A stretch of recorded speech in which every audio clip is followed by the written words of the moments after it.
Let's see. We'll go ahead and transition that, and then we will get the background music. You know, it's almost as if I hadn't done 500 of these, and I still don't know what the fuck I'm doing. Alright. There we go. Fucking Borislav Slavov. Fucking Baldur's Gate music. Let's fucking go! Alright, we're live, bitches. Well, we were live like 30 seconds ago, but now we're like officially live. And this is the beginning of another great Kekfest. Facebook did not tell me to go fuck myself today. So I think that we should be good? Question mark? Looks good. Out fucking standing. Alright, so great. I'm not sure which order to cover things in first. Chad's got something. Probably. Oh, this is in hot because this is fresh. Like it just happened. All right, fuck it. Let's do it. Let's do it live. Fuck it. Do it live. Do it. So, I started running another wrestling show as I used to do in the past. And this one, it's a certain page, and the supporters are the characters again, like I used to do. The supporters. Well, they got this guy, bro, that comes in, and I mean, he's not quite in his right mind, I don't think. Thank you, Gutierrez, for the share. Go on. Yeah, so every show that I do, this dude is on there. Well, where do I get a match? And this and that. It's like, dude, you're not even a supporter. Not even a supporter. He's not even a supporter. Then he wants a match. Then he wants his cousin to have a match. Well, now I'll be damned, his cousin got a gifted sub. I'm in a whole nother stream on this same page, though, watching someone else stream. Nothing to do with wrestling. This dude comes in and starts blasting about wrestling. Well, when's my cousin going to get a match? And then it is. He can have a match Thursday. And I finally had enough of it to where I was like, you know what? Yeah, he will. And he goes, oh, great. Who's he going to face? I said, Jeffrey Dahmer. I'm watching the laugh emojis pop up on the comment from everyone else in the stream, right? This kid tells me, who is he? When did he become a supporter? I say, Google it. Next thing I know, the cousin comes in, and I guess the cousin's maybe not in his right mind either. He comes in and says, Dahmer, oh no! Dude, I'm so glad I was only texting with them and not, because they would have heard me laughing out loud. Like, yeah, dude, you're going to go to fictional video game simulated wrestling show fighting Jeffrey Dahmer. And now my buddies are after me. They're like, hey, you got till Thursday. Make a fucking Jeffrey Dahmer character and put him against him. That's fucking great. Yeah. That's great. Well, I got something to get into. Alrighty. Yeah, like, and I'm talking, okay. First off, I want to thank the people who put it on, and for the most part, they did an excellent job. We went to the Wichita Air Show. Nice. Saw the Blue Angels. The Blue Angels performed fucking remarkably as always. Oh, yeah, they're awesome. But, and you know what? A huge shout out and a huge thank you to McConnell Air Force Base for putting that on. However, I have some thoughts that I need to get out there. Because where the air show portion of the air show was fucking phenomenal. It was great. We'll get into all the different acts they had here in a minute. The rest of everything else surrounding the air show was a giant fucking dumpster fire. Yeah, I'd agree with that. So, I'm trying...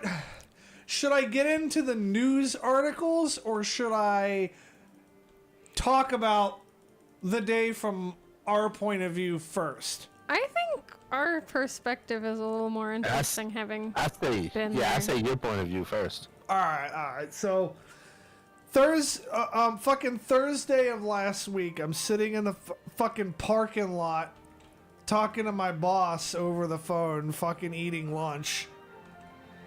And fucking I hear right over my fucking head. Fucking startled me. I'm like, holy fuck, the fuck was that? It like made me duck and shit, you know?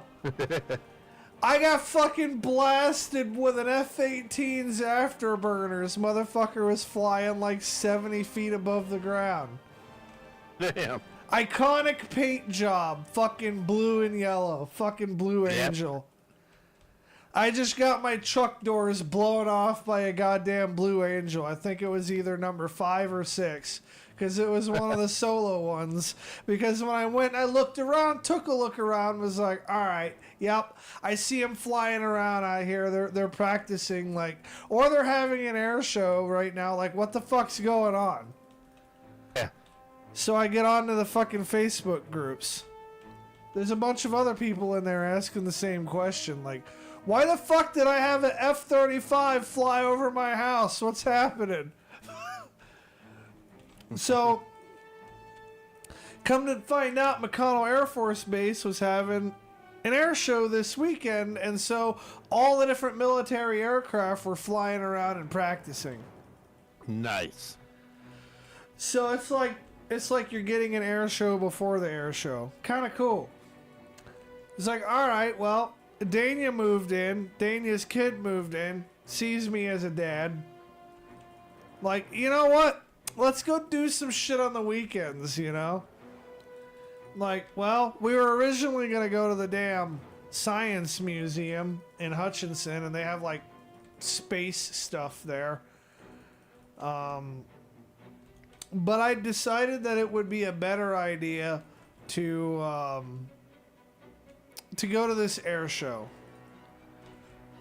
So I messaged Dania. I'm like, fuck the fucking Science Museum. We're going to the air show. Like, this is going to be so fucking cool. And I was hyped. Like, just waiting for this fucking air show, right? Last one I'd been to, I was like 12, and I thought it was fucking awesome. And guess what? It still is. So, that morning comes, right?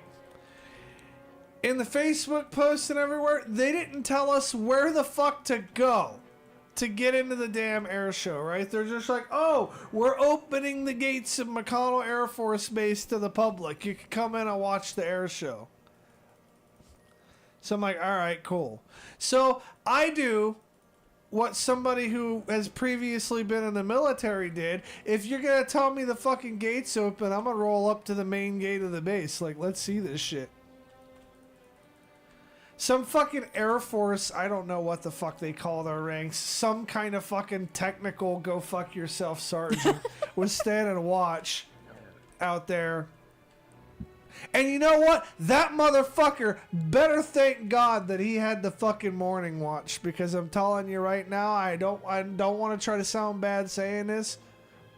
This dude did not have the skin pigment to not be hot as shit the fucking afternoon watch, and you'll see what I mean in a minute. So this, I'm like, hey man, I'm here for the Air Force Base. Guy's like, all right, well, you need to go to the visitor center. I'm like, where the fuck is the visitor center? Oh, you need to go down Rock Road, go down this road, take a left down that, take a right down. I'm like, dude. The shittiest instructions ever. And I really was not trying to get ripped out of my car and have rams conducted on it, so I had to control myself a bit. But I wanted to look at this guy and be like, look, motherfucker, if I wanted to mail a letter to your fucking visitor center, what would I have to put on the outside of the goddamn envelope? Like, give me a fucking address. I'm like, look, man, it's for the air show. Like, the fuck am I supposed to do? He's like, well, you got to go to the visitor center. It's just like I told the last person that was here. Like, whatever, fuck you. So I turn around and leave. And I see a bunch of people going one way. So I'm like, all right, well, they're going this way. I guess I'm going to go this way. This was after circling the block a few times trying to find the fucking visitor center. Which usually is next to the main fucking gate, by the way. You would think so. So then we find like some people. They're like, oh no, the air show's over this way. You just keep following this road and go down there and blah, blah, blah. More fucking lefts and rights and no specifics. So I'm like, all right, I'll tell you what. I'm going to drive the perimeter of this fucking base until I find the visitor center. Like, that's what was going on in my head. Yeah. I'm like, it's got to be somewhere near the fucking fence, right? Well, we came up on a fucking long-ass line of cars. I mean, a long-ass motherfucking line of cars. And we're sitting there like, well, if everyone else here is going to the air show, this is probably where we're supposed to be. So I stayed my ass in line and kind of lucked out with that. So we get there and they have us go through this whole fucking off-road expedition through the fucking Serengeti plains. Oh! Fucking... It was like 3 feet of off-roading. Bullshit! It was like 50 feet of off-road, followed by shitty pavement, followed by 500-year-old runway that has seen fucking service in the Civil War, followed by more off-road bullshit, except through the middle of a goddamn swamp next time. Oh my, you're so over dramatic. Hey, what do you expect? I'm a fucking streamer. So I go through this whole and now I'm gonna compliment the fucking people doing the parking. It was nice and organized. You had, I don't know, several dozen people out there telling you where the fuck to go to park your car. Oh yeah, it was great. It was the easiest time I've ever had parking a car on a military base in the history of fucking ever. Other than the time when I stole the Admiral's parking spot when I was in the Navy one time. Dude never fucking parked there. I decided one morning that I would. So, then after that, we have to walk like a mile and a half to get to the security checkpoint, right? And then I start seeing signs. Oh, you know, prohibited things. Guns, knives, fucking drones, UAVs, fucking nuclear weapons and missile launchers. And fucking your cousin's fucking dog. Like, none of that shit can come in. So I'm like, all right, well, maybe they won't fucking notice my fucking knife. Maybe I'll get in free and clear. But then I start seeing the signs more aggressively. And I start seeing people standing in the middle of the road with fucking flak jackets and fucking rifles and shit. Did you hear the guy on the megaphone, too, yelling the same exact thing? Or was he not doing that when you came up? He was. He was. I'll get to that part. I had to take the walk of shame a mile and a half back to my car to go put my fucking pocket knife back in there. Because you know what? To me, that's just a fucking thing. Like, I don't even think about it. It just lives in my pocket until I need it. So, I walk all the way back to the car, put the pocket knife up, walk all the way back, get through.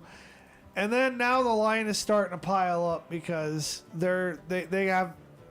The checkpoint is like, I guess, checking people more thoroughly or something. I don't know.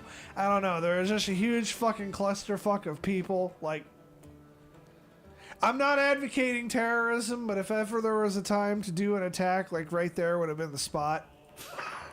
There was just a clusterfuck of people for like a half a mile just piled up. So yeah, it wasn't that bad when me and Riston went through. It got through pretty quick. So once I got to it, I got through pretty quick. It was getting to it that was like the battle. And then they split it off. So as I'm like halfway to the checkpoint at this point, they have this guy on a fucking megaphone. I know he has to be getting tired of this shit. He's like, oh yeah, have your ID ready. And then he'd wait a few seconds. Put your contraband in the brown grievance box. Like, yeah, if I put my knife there, I'm not getting that bitch back. So one thing leads to another, and I make it. I get close enough to that guy. I'm like, you must be getting tired of fucking repeating yourself over and over again. And he looked at me, and he was very specific with his words. He's like, no, I'm not tired of that. Like, oh, okay, I know what you're tired of. You're tired of standing out in the fucking sun with body armor. That's what you're tired of. So, we get through. and well, I get through and I meet up with Dania and the kid, and we start walking around this air show. They had a lot of really cool shit there. They had a Boeing 747 Dreamlifter, which was something that I'd never seen before. It was like a 747 that was modified to be like some really fucking hardcore cargo plane for carrying like really big fucking plane parts. And there's only like 4 of them in the world, so I guess... talking to that guy was like super interesting. It's like, man, I wish I could have seen what the inside of that fucker looked like. It's gotta be kind of cool. And then we went and we got on board the fucking big fucking cargo transport planes. Some of them, like one of the ones we got on was big enough, like I'd never seen one in person before, like this one. Dude, the motherfucker will blow your fucking mind, dude. You could fit 2 whole ass M1 Abrams tanks in there. Damn. Like, they're saying it was rated to, like, 300,000 pounds of cargo or 300 tons or some bullshit like that. I don't remember the exact number other than thinking, damn. Jesus Christ, that's fucking ridiculous. Yeah. Like, God, you could pick up the whole fucking world with that plane. Fucking plane's almost big enough to lift my ego.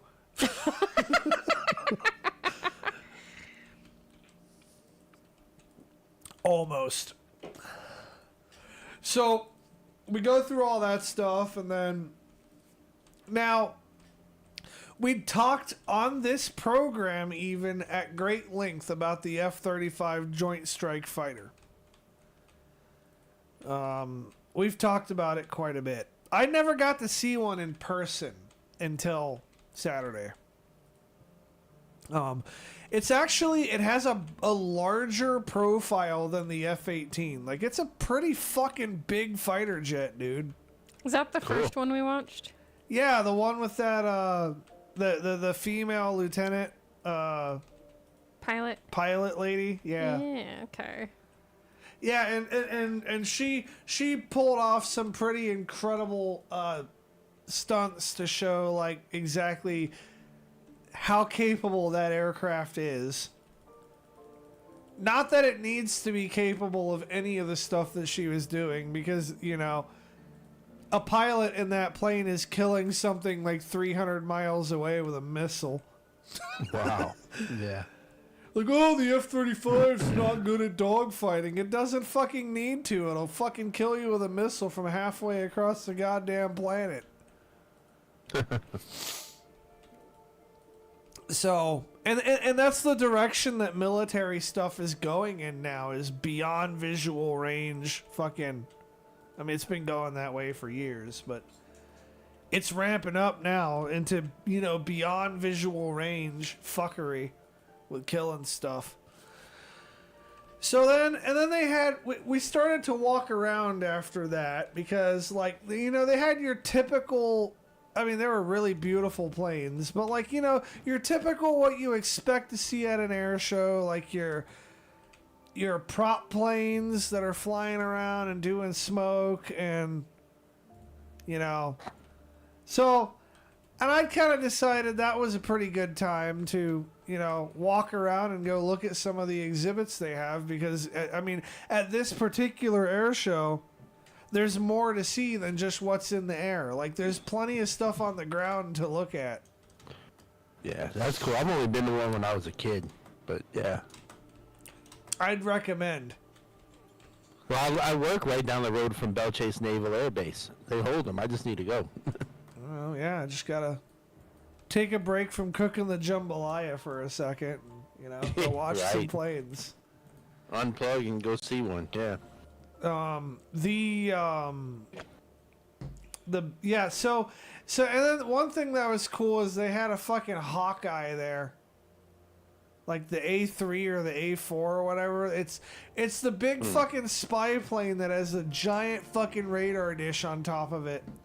Oh, yeah, okay. I've seen pictures. Yeah, you almost never get to see one at an air show. Huh. And they had one there. That's pretty cool. I guess they were on their way to like a different area, and they were like swinging through. Like, they Part of their training hours is what the narrator guy had said. Yeah, like they'd been asked to come there for their training. They're like, fuck it, might as well.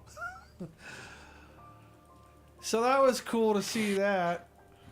Then they had this dude in like a, they had this dude that was in like a fucking, some kind of really, like a Vietnam or Korean War era jet. I forget what the fuck kind of plane it was. It was almost, oh God, what the fuck? I think I know the, I think I know the GTA equivalent of that plane. I think it's the gyro. It's like the one that has the two different things going back and connects into a single wing. Oh, cool. I forget what it is. I don't even remember the GTA name of it, other than the fact that I know that I have it on GTA. So, and then we got to sit in a bunch of the helicopters, got pictures of all three of us sitting in Blackhawks and Chinooks, and nice. Dania's kid is terrified of tall stairs, so he didn't get to come up into the airline refueler with us. Like the one where they fucking they refuel the other planes. That thing was awesome. Yeah, that's an incredible piece of equipment right there. I'm like, oh yeah, we can keep this thing in the sky for 18 hours without stopping. Like, Jesus Christ. Like you could be from here to like Asia in less time than that. Yeah. So that's pretty fucking sweet. And then, you know, we went and we decided to get some food. And this is kind of where the day turned from an awesome day into kind of, this sucks. So, all right, you know your little hot dogs, your little ballpark Franks? Yeah. Yeah, they had like tiny, pathetic excuses of bratwurst that were ballpark Frank size. You know, like your standard fucking hot dog. Hell, some of your standard hot dogs. The little red ones, yeah. Some of your standard hot dogs are bigger than these fucking things. It was like the little red ones that you get in the pack, yeah. Guess how much I paid for 3 of those? $25. Nope. How much? $33. God! Yes, $33 fucking dollars, and it didn't even include drinks. $11 a piece? Good Lord. So I'm like, all right, well, we need something to drink, right? Like, so I guess I'm gonna end up paying for fucking $4 water bottles. Cool. You know, like you know your pack of Aquafina that you can buy in Walmart, or the Zephyr Hills or whatever. You could get like a whole fucking case for like I don't know, $5. Yeah, like $4 or $5. One fucking bottle, $4. Dude, that's worse than stadium prices. Oh, it gets worse than that. It gets worse than that. You wouldn't think that it could get worse than that, but it does. So, like, okay, we sit down and we eat our lunch, and the fucking A-10 is flying over, or not, no, the A-10 wasn't flying overhead yet. We sat down and we ate our lunch, and then we walked around and go look at some more stuff. And then we got the Pearl Harbor, exhibit. Reenactment it was thing. It was a reenactment. Dude, it was really fucking cool. Oh, it sounds like it. Probably the best history lesson I've ever had, including high school and college, for the information about Pearl Harbor. I'm not gonna bullshit you. Like, when they got to the part about the USS Arizona, that almost made me tear up a bit. Like, that hit really fucking hard as somebody who's been in the Navy. When they talked, like, yeah, like, we all know that the USS Arizona sank, right? And we all know that it got bombed. Dude, they talked about the gory fucking details of it. Like we're talking forensic level fucking play-by-play details of how this fucking plane dropped a bomb from right over the ship, directly hit the fucking magazine where all the fucking ammo is kept, where they have like 300,000 pounds of fucking powder. And the explosion was so big that it fucking, when the ship fucking blew up, the ship ended up jumping 20 feet in the air above the water. Damn. And then just sinking. I mean, we're talking about an Iowa-class fucking battleship. Broken in half. Yeah. Don't forget that detail. Yeah, fucking broken in half, too. We're talking about an Iowa-class battleship, with the big fucking 17-inch guns. Yeah. Shot 20 feet above the fucking water and then broke in half. Wow. And all the people that were in there were trapped inside because that motherfucker sank immediately. 3 minutes, she said, and I think she said there was like 1,100 soldiers aboard.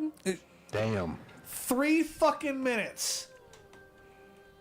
Think about how long it took the Titanic to sink. Right? Like, 3 minutes is an incredibly small amount of time for a ship to sink. Like, yeah. Like, there ain't nothing you're doing about it. Like, it's just done.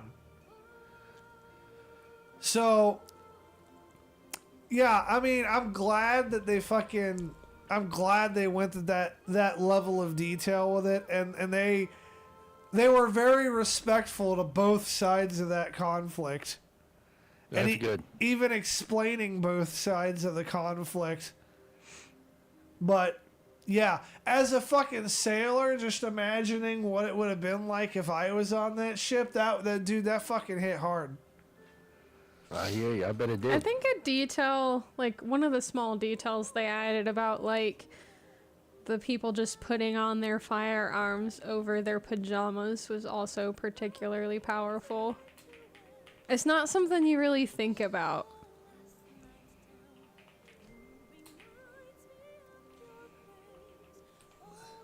Yeah, and they talked about fucking Iskoro Yamamoto's sleeping giant quote. Like, he was like the top dog fucking big dick admiral of Japan. And he's like, I fear that all we have done is awaken a sleeping giant and fill him with a terrible resolve. And not a truer word has been said by anybody on that side. Right. And then Dania told me a detail that I thought was kind of fucked. In Japan, they don't teach the war that way. Really? In Japan, according to them, we bombed them unprovoked. Like, we developed and dropped 2 whole ass fucking nuclear bombs on them for like no fucking reason. Yeah. In a war that we were trying to stay out of. Sure. Yeah. We didn't want nothing to fucking do with that war until they fucked with us, and then 4 days later, we're like, fuck you, Germany. We're coming for you too. Yeah. It's like, well, while we're here. Fucking while we're at it, may as well solve all the world's problems. So, God, that had to have been a terrible war for those people to fight in too. A short time after the Pearl Harbor exhibit reenactment, they did the A-10 Warthog. And I like fangirled over that thing because that's one of the finest aircraft ever made. I will die on that hill. I'll fight anybody over that.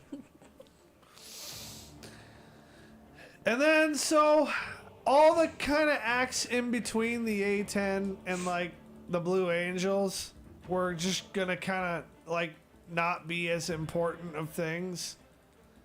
Like, alright, well, we could go look around again, right? So, as we're looking around, and we're thirsty as fuck at this point, we didn't even, like, I can't speak for everybody else, but at this time, I wasn't even really thinking about the temperature. And maybe that's me being from Florida, right? But I was like, oh, that's fucking hot. Like, whatever. So I was like, hey, they have this misting tent over there. Like, let's go get under that for a little bit. Hey, don't you claim my idea, bitch. No, I'm not claiming the idea. I'm not claiming it. Like, real talk, I wouldn't have even fucking thought of doing it. I wouldn't have thought of doing it. Because I'm like, well, it's fucking hot out here. This sucks, but it's whatever, you know? So we go over to the misting tent. And then they have these other tents that are like not too terribly far from it. I don't know if this is my idea or her idea.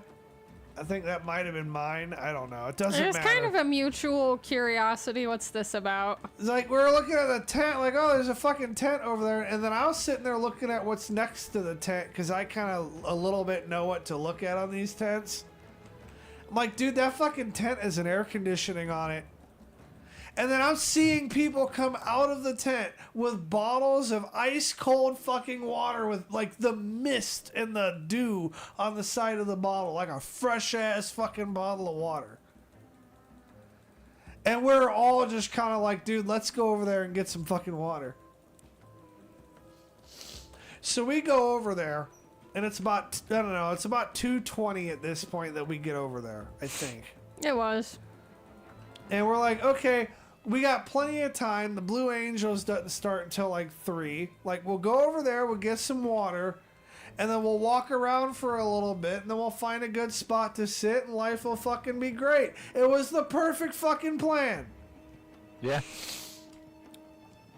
While we wait in this fucking line to get into this tent, the AC was nice, I'm not gonna lie. I mean, it wasn't the greatest thing in the world, but It was better than out. Just the shade.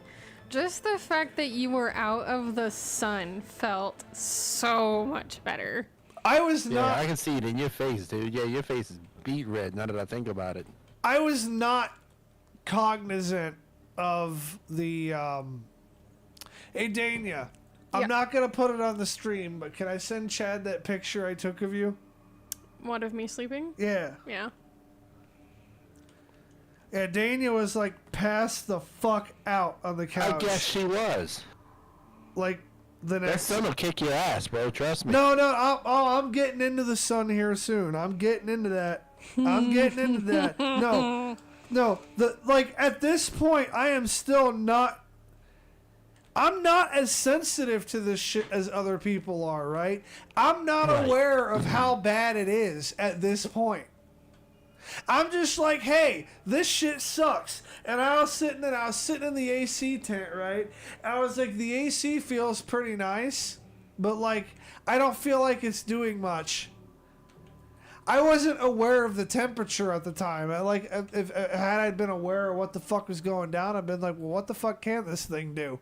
We're lucky we're Yeah. getting any air from this fucker at all, you know? So Yeah. then, Oh, look at the kitty. we're waiting in this fucking tent, right? By the time we get there, we literally watch the last of the cooler get emptied. Yeah.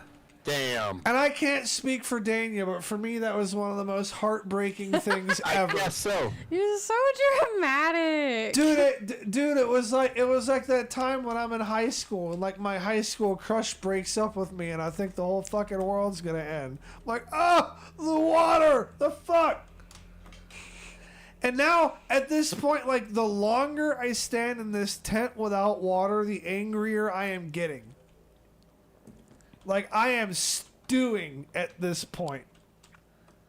And then we finally, like, then more people start coming into the tent, right? Waiting for water. People just start cramming in there and getting ahead of us and this and that and this and that.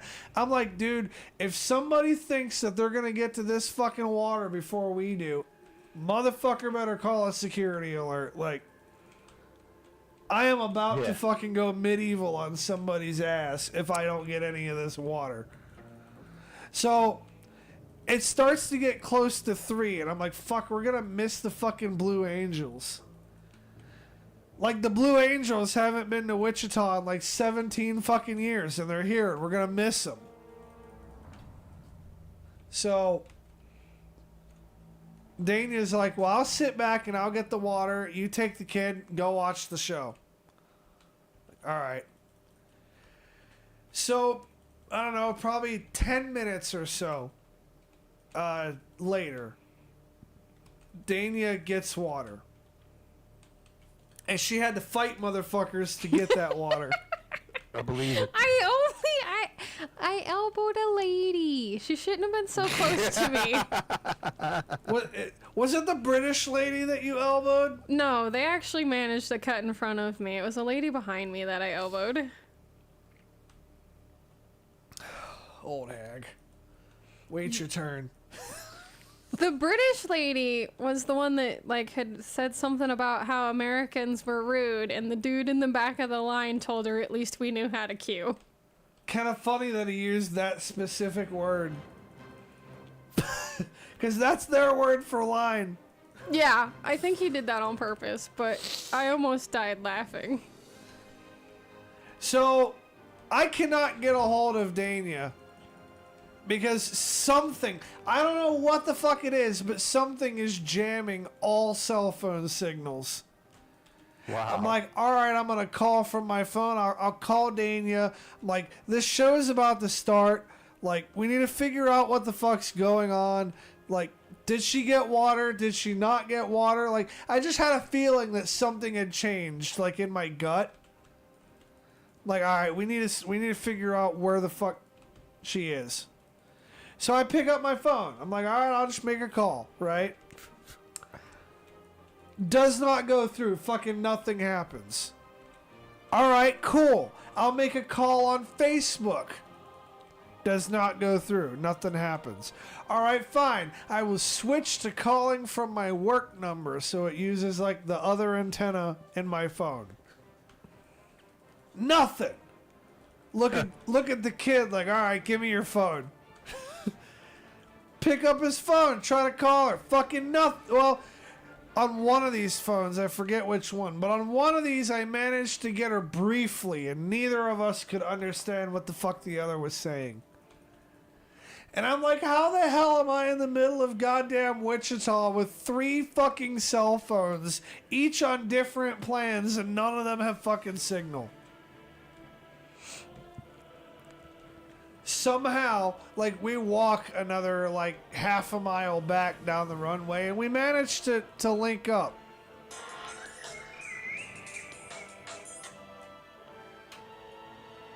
So, I got your mic muted if you need to take that call. So, I went and, we linked up, and... like, all right, fine. We're going to go watch the Blue Angels now. So the Blue Angels were... it took them a while to take off. Like, they were doing pre-flights and stuff. And now we had 3 bottles of water that we had 3 bottles of water that Dania managed to get. You are no longer muted now. Okay. We had 3 bottles that she managed to get, and we drank that shit right up. Well, yeah, I'm sure. And she seemed like she was on the fucking verge of passing out. It's like, I need you to go get somebody. I was like, fuck getting somebody. I'm gonna go get some fucking water. So back to the damn food tent I go. I ended up paying $5 for this bottle of water. Because the lady was kind of being a twat. And I was like, just take my fucking money, give me the fucking water. I reached into the fucking cooler for her, grabbed the fucking water, took it, and ran off. So I brought Daniel water, and that seemed to help quite a bit. And then we watched the show.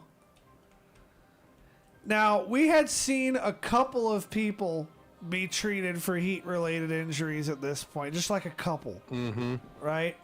Yeah. After the Blue Angels show, we go to start walking out. People are falling over like fucking dominoes. Yeah, we probably passed like 16, 17 people being treated. Now, before I get back into the story, I'm going to segue into the news article that I got. All right. Because this is the perfect time for it. Over 100 people treated for heat-related conditions at McConnell Air Force Base show. Damn! As of 6 p.m. on Saturday, authorities say that over 100 people at McConnell Air Force Base Frontiers in Flight Air Show retrieved medical treatment mostly for heat-related conditions. The Air Force Base says that 17 individuals were taken to the hospital for treatment. The base took a number of measures going into the air show and staff mitigation of heat, McConnell authorities said in a release. This included allowing visitors to bring their own water containers, plus offering free refill stations, cooling tents, and even having a misting tent set up.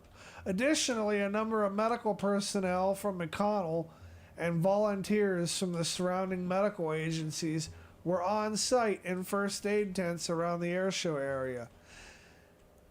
Let me tell you where they fucked up on this, okay? I did not at any point before coming to the air show see anything that indicated we could bring our own water. Otherwise, I might have. Also, at no point did I see signs anywhere saying that any of this existed. I had actually seen signs saying that outside food and drinks was prohibited. Okay. We had to fucking bring, they didn't tell us any of this shit existed. At all. None of it. We had to discover this shit on our own. Yeah, there was no sign outside the tent with water that there was water in there. We just were curious. That's insane, dude. You would think, you know? Now, the boggling part about that is it's an air show, right? People are going to be looking at planes. People are going to be looking at exhibits. People are going to be looking up at the sky. They're not necessarily, normal people are not going to get curious and wonder, hey, what is in that unmarked fucking tan tent over there that people keep coming out of?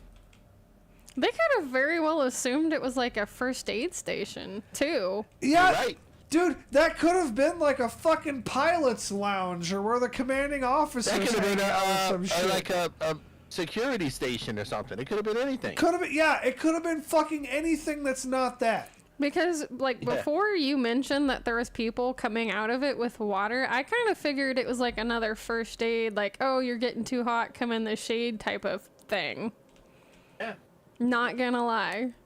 To be honest with you, blame them for thinking that. To be honest with you, I thought it was for staff to go and chill out. So, and they had a whole fucking kids area, which was in the hangar bay that was in the shade, but... I didn't really see anything cool in that kids area, did you? No, but where I'm getting at with that is that there was no evidence of this shit existing until we were right up on it. At least have the fucking announcer be like, hey, everybody, it's hot as fuck out here. You can go here to get some water. Yeah. Instead of paying $4 a goddamn bottle.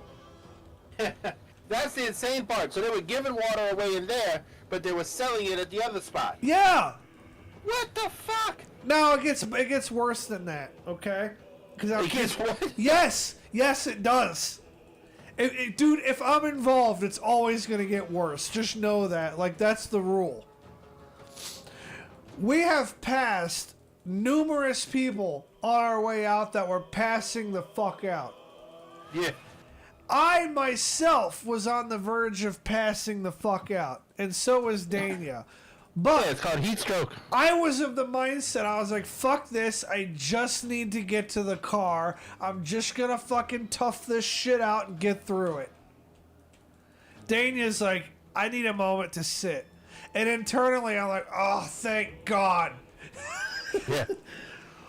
And I sit down, and I damn near feel like I'm fucking dying, and I'm sure she did too. Yeah, I was very hot. I was lightheaded. I was dizzy. And a fucking, like, a federal agent from the fucking OSI comes up, which is like the Air Force's version of NCIS. Okay. And she's like, are you guys doing all right? Like, do you need anything? And I'm sitting there in my head thinking, like, well, you can make the temperature go down like 30 fucking degrees. That would be all right. But I was like, the fuck is she gonna do for me, you know? What? And then, well, I just kind of looked at her and I was like, I think I'll be fine, but come to think of it, I really could use some fucking water right about now. So then she runs off. From my point of view, she just fucked right off. And then I heard her say something to somebody. And then I heard somebody else like, we don't got water. And I'm like, well, I guess it just is what it is. You want me to? Yeah, you say your side of the story. So I was watching her, and the poor guy she's talking to, she like gets in this like attention kind of position and like chops her hand out at him. And he kind of goes pale and takes off down the road like she's just threatened the poor boy. Few minutes later, he comes back with a whole ass, what are they called? The thing that they had the water in. Fucking the cooler, coolers. yes. My brain died. Fucking whole cooler of ice cold water. She gets 3 Nice. of them from him and then brings them to us. Honestly, I could have kissed that woman then and there. Not gonna lie. I you know what? I never thought I never in my life thought I'd be thanking a fucking Fed. But if by some chance she fucking tunes into this somehow, fucking thank you. So how is Kid doing through all this? Honestly, he was doing better than we were. At least he was doing good. He was doing better than... He was probably confused. Me and Dania are like fucking dying, and he's like, oh. Yeah. I mean, he's got a smaller body, so there's not as much to hydrate there, yeah. He's probably like, oh, what the fuck's in it with fucking Mom and Clayton? Like, so we start taking the long trek back to the car, and then I guess Hey, you forgot to mention the really cool lieutenant. Oh yeah, that's right. Yeah, as we're sitting there, right, there's like a lieutenant from the nearby security checkpoint. Now you can't usually walk back through a security checkpoint without getting searched and shit. Yeah. But this lieutenant fucking walks us back to the shade, has everybody get the fuck out of our way, and parked us right in front of this fucking fan. It was amazing. Nice. I wanted to fall asleep there. But eventually I got to the point I'm like, we can't fucking sit here all day. Like, we've got to get back to the car. And we're of the mindset, right? We've kind of left a little ways towards the end of the Blue Angel show, right? Well, like, we got to beat the traffic. We got to get to the car so that we can beat traffic. So I'm not trying to sit around for any longer than is absolutely necessary. So after I'm like, I don't know, somewhat back together, I'm like, we got to fucking go. So we leave, and we start walking past that cooler she got the water bottles out of. And there's people taking water bottles out of it. Just willy-nilly. Granted, these people were getting onto a school bus. I'm like, well, I think I need this water a little bit more than they do. So I went and grabbed a bottle of water for each of us. And we the further out we got, the more people we saw falling out. It was fucking wild. You would just pass these gaggles of people that were like holding umbrellas over people on the ground, like with little water bottles that had like straws and stuff to help them get drinks. It was wild, and it did not help traffic, like the foot traffic getting out of there. About halfway down this long ass sidewalk, I'm like, all right, my curiosity is getting the better. What's the temperature right now? I pull out my phone, I check my weather app, right? I see the temperature. I don't tell Dania or the kid what the temperature is. I'm just like, I shouldn't have done that. Yeah. It was fucking 110. I was like, oh no. And somehow knowing the temperature made it even worse. But your vehicle has AC, right? No. Oh shit, you're like me. Okay. Mine doesn't either. I got a black car with no air conditioning. Yeah. But you know what? By the time we got to the car, we were happy just to be sitting. Yeah, I mean, you get the air blowing once you start rolling, yeah. Well, once you start rolling, an hour and a half fucking later... Dude, I kid you not. So you know how nice and organized it was going in? Chaos on the way out. Dude, there was nobody directing traffic on the way out at all. Oh, shit. Well, there was one dude at a very unimportant junction. Yeah, there was one dude at the point right by the fucking exit where everybody already is. Like, you've already made it once you get to that dude. So... We sit hour and a half, bumper to bumper traffic trying to get out of this motherfucker.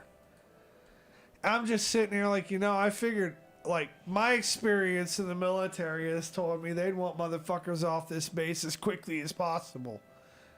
Yeah. Like at least at the Navy base I was at, they'd be opening extra gates and shit. Like, get these people the fuck off my base. Yeah. Nope, not this. And on top of that, even then, we were still seeing people fall out in the fucking vehicles. Like, they had a fucking kid fucking have a heat stroke or some bullshit on a school bus. And then they had to pull that school bus to the side and somehow get emergency vehicles past 30,000 fucking cars to get there and get this fucking kid out of there. They couldn't even maneuver the fucking ambulance the way they had to. They had to get a fucking side-by-side fucking gator in there. Good lord. And then they got people in there to direct traffic to let the bus turn around, but they didn't fucking stay. Yeah. Like, you should have kept your ass there. People cutting in front of people and shit, trying to get out. Going off-road, trying to get out. Going on off-road expeditions and shit. Fucking my car damn near got stuck in the fucking muddy-ass fucking area. It's like, man, my fucking tires aren't getting no grip here. They're not doing anything. I guess I'm gonna fucking floor it. Whoop! You should have seen the way everybody around that was walking around the car fucking looked. People who were previously in front of the car quickly jumping out of the fucking way.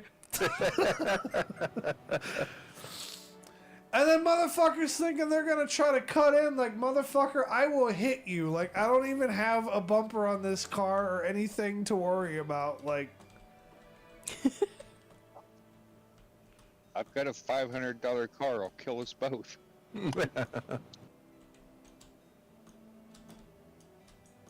That's insane, dude. so I was really hoping, right, that once we made it out of the base, it really felt like the light was at the end of the tunnel. It really did.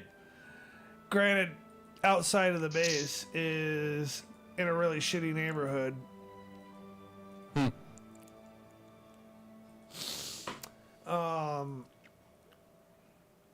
A very, very shitty neighborhood. I know from hands-on experience of bounty hunting out there. Yeah. Dane, you got a little bit of that experience as we were driving by and we saw like the entire fucking gamut of emergency vehicles headed to like one little apartment building and some people standing out on the sidewalk. They had like 3 fucking cops, a fire truck, fucking rescue truck, and like 2 ambulances heading that way. Yep, good old Southside Wichita.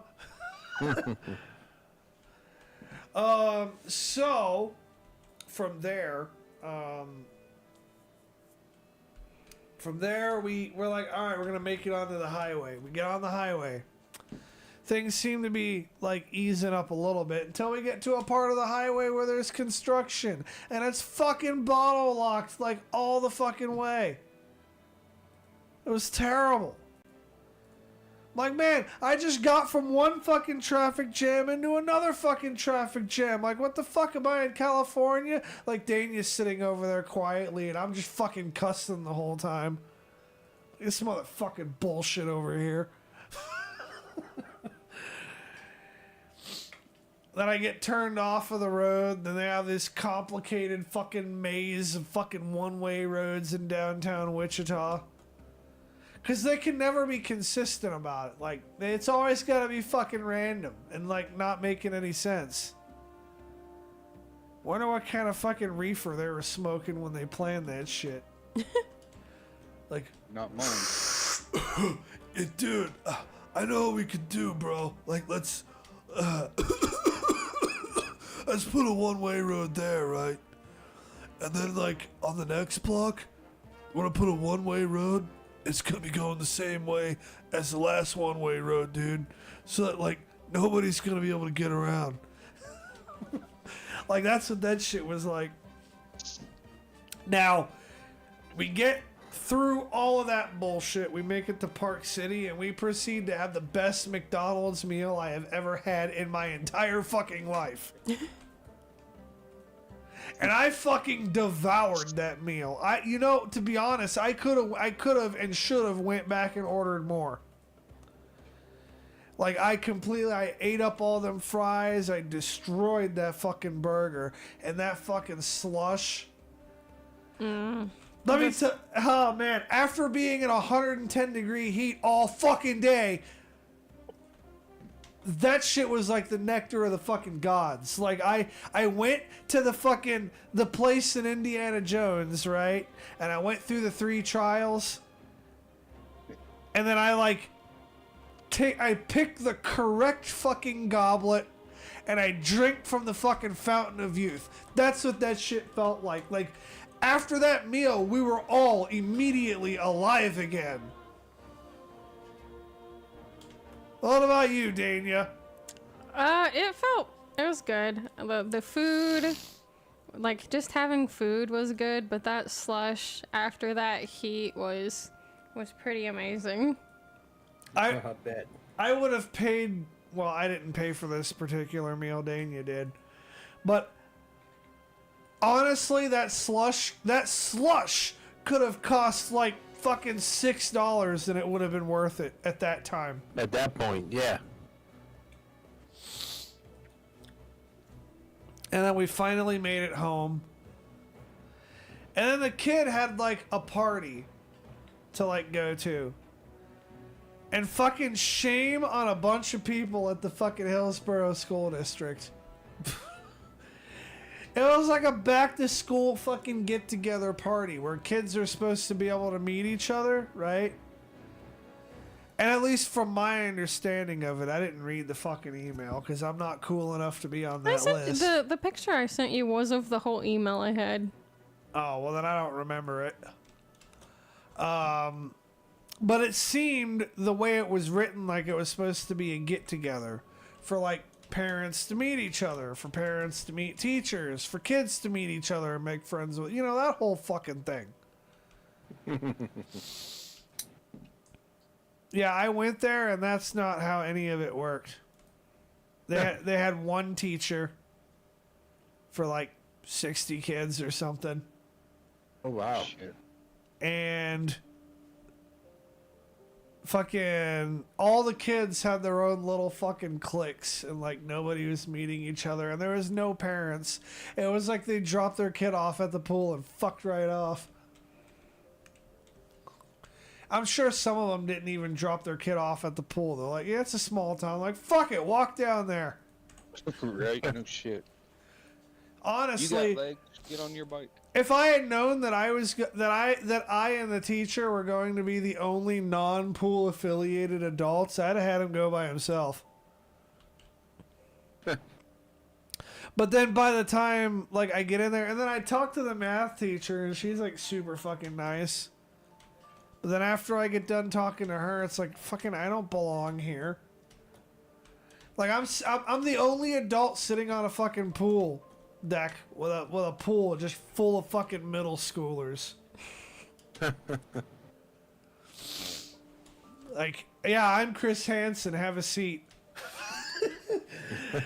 Like, I felt super fucking awkward. I'm like, I'm not supposed to be here. Like, this is just, I guess this is only a kid's thing. And somehow I didn't get that fucking memo. I thought there was going to be fucking adults here, but no.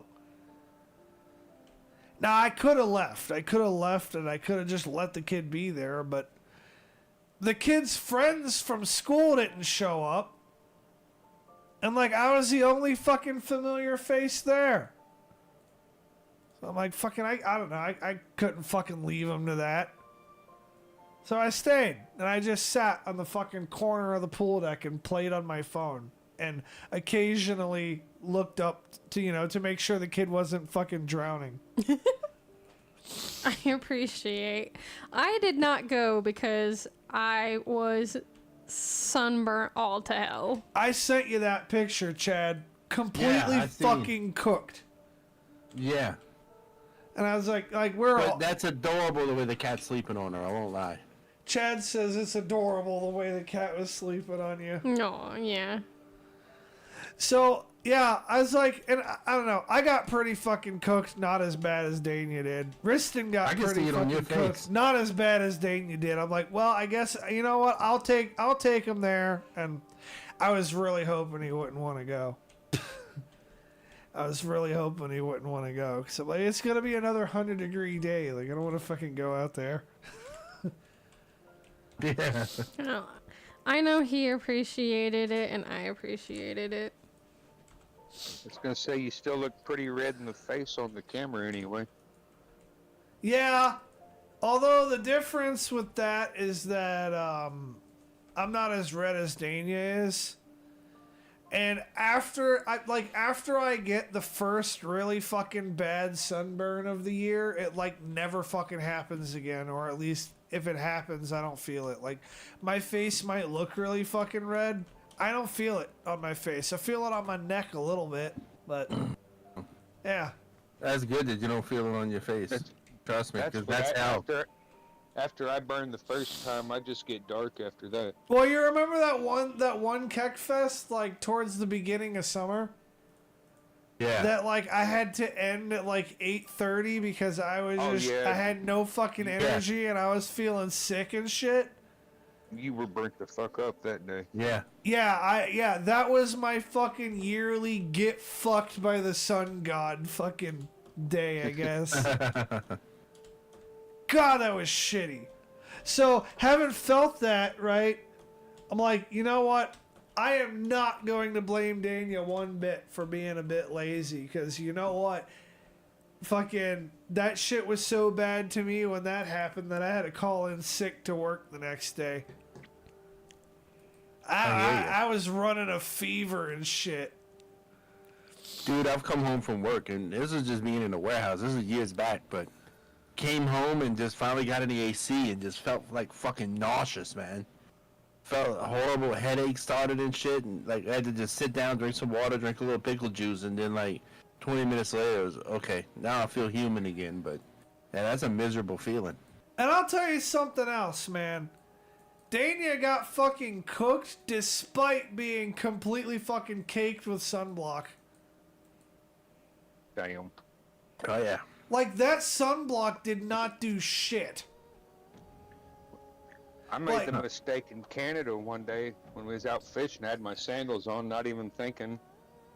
take my sandals off, get back to the cabin, put some aloe vera on it, and it just instantly melts. It's like, yeah, I probably shouldn't have done that. Dude, I got one for you. There was one time in in my freshman year of high school when I thought I would be edgy, right? I shaved my fucking head bald. Oh no. Completely fucking bald. Like I'm talking Stone Cold Steve Austin motherfucking bald. No. Like fucking Bic razor bald. And that was the worst mistake I had ever made in my life when it came to the fucking sun. That was terrible. That sunburn on the top of my head hurt bad enough that I was like, I am never shaving my head bald again. It is never gonna happen. I mean, it did happen in boot camp, but I'm like, I'm not gonna wake up one morning and be like, hey, you know what? I'll just shave my shit completely bald. Right. Like, if my shit starts falling out when I'm 40, which I don't think it will based off of my genetics, but if it does, I could see myself being like, well, fuck it, I'm partly bald, I'll go the rest of the way. But while I'm able to have hair, I'm gonna have hair. At least some. I do need to get my hair cut, because now I'm having a hard time getting my cowboy hat on. No going back to the old South, man? What, long fucking hair? I first met this dude, shit, he had like shoulder length hair. I'd have to fucking get past the annoying stage. Yeah, I hear the you. middle where you can't really do anything with it stage. Well, it's not only that you can't really do anything with it stage, but it's also the like right in front of your eyes until like a couple of inches below your eyes. Or not only can you not do anything with it, but it also actively gets in the way. I'm like, you try to slick it back and it won't stay back, and you can't tie that shit in a ponytail. So, I don't know. I mean, I guess I could go back to having long hair, but I'll have to buy a new cowboy hat. Maybe I need to have a vote on that. What I should do with my hair. That being said, fucking a cowboy hat is the only hat I can wear without my head itching. I partly regret not bringing it to the air show. Yeah, it kept the sun out of your face. Like, somewhat. Well, the sun being in my face wasn't even what bothered me, but I figured even just a little bit of shade I got from that would have been... I mean, it would have been something. Yeah. So how's your week been, Chad? Shit. I mean, weekend was okay. Friday night chilled at home. Saturday, what did I do Saturday? Oh yeah, fantasy football draft. Sunday watched football. Ran a wrestling show. That's what I'm doing. I'm running wrestling shows on Sundays and Thursdays now. That's what I was referring to in that message the other day. Okay. I'm gonna say for probably a month, glue. I'm definitely gonna be running Sundays. We can get someone fix that, but yeah, I don't have any right now. After that, there's a possibility my Sundays will be I free can. again. If this goes the way it's supposed to go, my Sundays will be free. But then, as Crowley knows, and I know, I'll probably wind up just running both damn shows. Yeah. It's gonna go to that because let's just say the guy that was running it, he had to back away, and I'm pretty much outshining the fuck out of him right now. I make it look more like a wrestling show and less like a video game stream.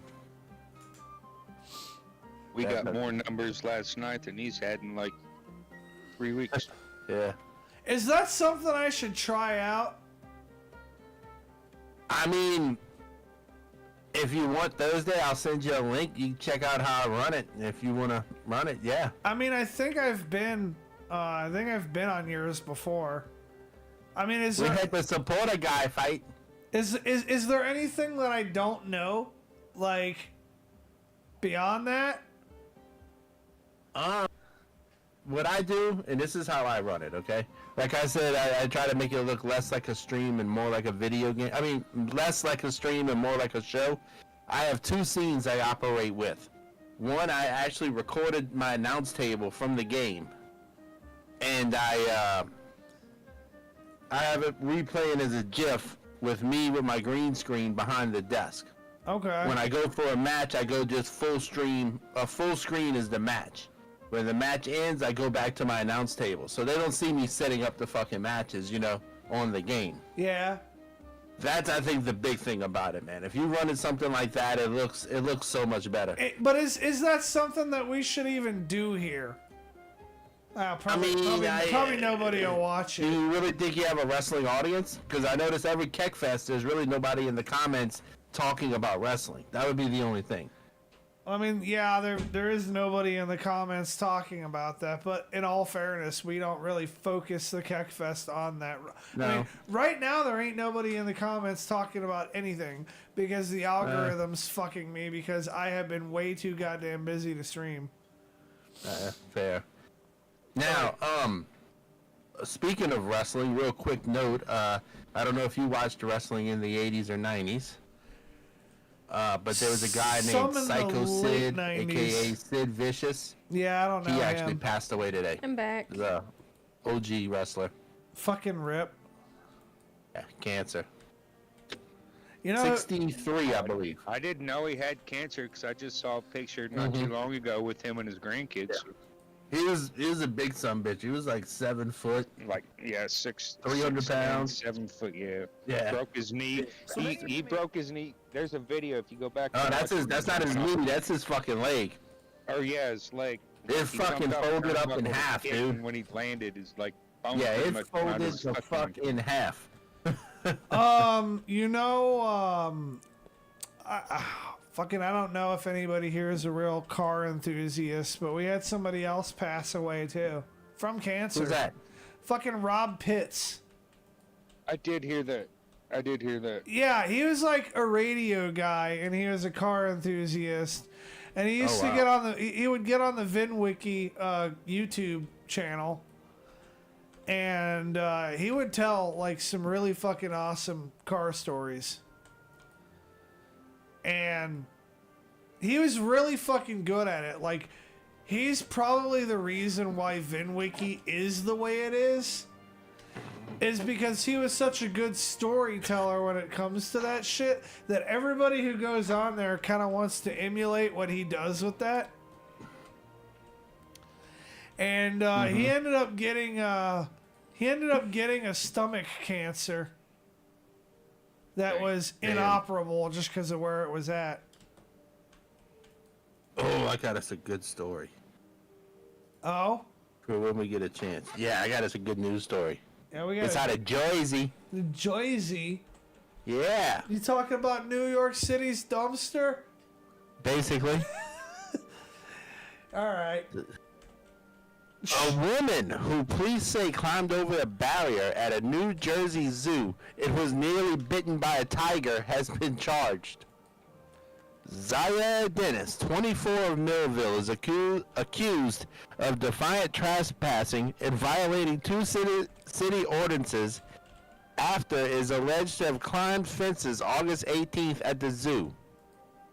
Officials began investigating Tuesday after the recreational department received video and still photos from the Koranzik Zoo patrons of someone who jumped over a fence and approached the cage enclosure of the tigers, reached into the cage before quickly pulling her hand out, and the animal acted aggressively. Well, no shit. What you think was gonna happen?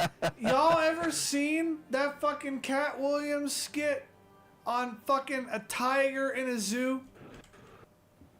I think I have, but it's been a while, yeah. If a motherfucker should ever climb their ass over that goddamn fence, that man's a national treasure. Yes, he is. Yes, he is. They better fucking protect him. Oh, Before the Clintons get to him. on the subject of national treasures, I introduced Dania to an all-time cult classic movie last night. Oh, yeah? Yeah, one of the greatest movies out there. I debate that. Fucking Pulp Christmas Fiction. Vacation. Oh, Pulp Fiction? I'm sorry. Oh, God, sorry, yes. no, not Pulp Fiction. God, what is I've it? already watched Pulp Fiction with Tropic you. Thunder. I say Tropic. Never You go, should watch Pulp Fiction. never go full retard, man. But see, here's the thing with tigers. Tigers don't scare me as much. You know the white spots on their back of their ears? That's to evade predators. I'm more worried about what a fucking predator of a tiger is than I am of the tiger at that point in time. Other fucking tigers? Mm-hmm. Uh, I mean, it don't matter. I just don't want to find out. You want to hear a funny tiger skit? Go listen to Richard Pryor talk about tigers. I'll have to go Tiger check that out. motherfuckers. That's a motherfucker there. Fucking tiger, boy.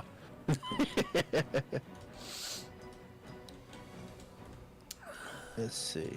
What about your week, Crowley? How's your week been, fucker? That's all right. It's been about the same. Okay, well, about the same doesn't mean shit. We haven't done a Kekfest in like 2 weeks. Yeah. I've just been painting some crankbaits. Other than that, go to work, go home. All right. Oh yeah, you gotta tell them about that. You knew how. What? Oh yeah, I've been painting crankbaits for a while, fishing lures. Fishing Tell them how. lures? Like, did you airbrush them? Yeah, I gotta make my own. I got some paints, but I make my own colors, airbrush them. Don't take this as me trying to like diminish your hobby or whatever. Like, I'm legit just asking because I'm curious. But it might come off in a certain kind of way. I don't know. So what exactly is the point in hand painting your own fish lures, like when they manufacture them? Like, does that make them more effective or something? Cheaper. I can paint one for about $1.50 instead of paying between $7 and, depending on what you want, anywhere from $5 to $40 for one. I mean, how much does the lure cost? The lure, to paint it, and the hook's about $2, $1.50, $2. How long does it take you to paint it? About start to finish to paint it, clear coat it. About to let the epoxy cure 24 hours. Okay, I don't mean like how long does it take for the paint to dry. I mean, like if you are physically painting one right now, if I handed you one, right? Between the time you start painting it and the time you finish actually fucking doing something with it, how long does that take? 15, 20 minutes. Okay. How much do you make an hour? At work? Yeah, you shoot me a ballpark figure if you I don't want to. I don't know. 19, 20, 21, somewhere in there probably. Alright, so it costs you about the same amount in time, as far as money goes. It costs you about the same amount in time to make a lure as it would for you to buy one. Yeah, So, But he's guaranteed to get it the color he wants.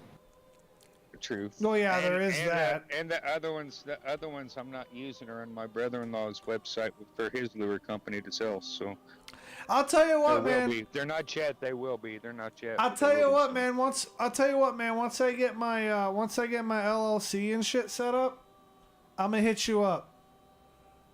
All right. I'll hit you up. I'll buy like 30 of them bitches, or something like that. But Yeah, hold on. But, I gotta buy them at a low enough price that I can resell them for a profit. Shit, I'll probably just give them to you. I mean, I don't expect you to give me like 24 hours of your time for free. I'm gonna pay you something, but I need to be able to make about a 50% markup on it.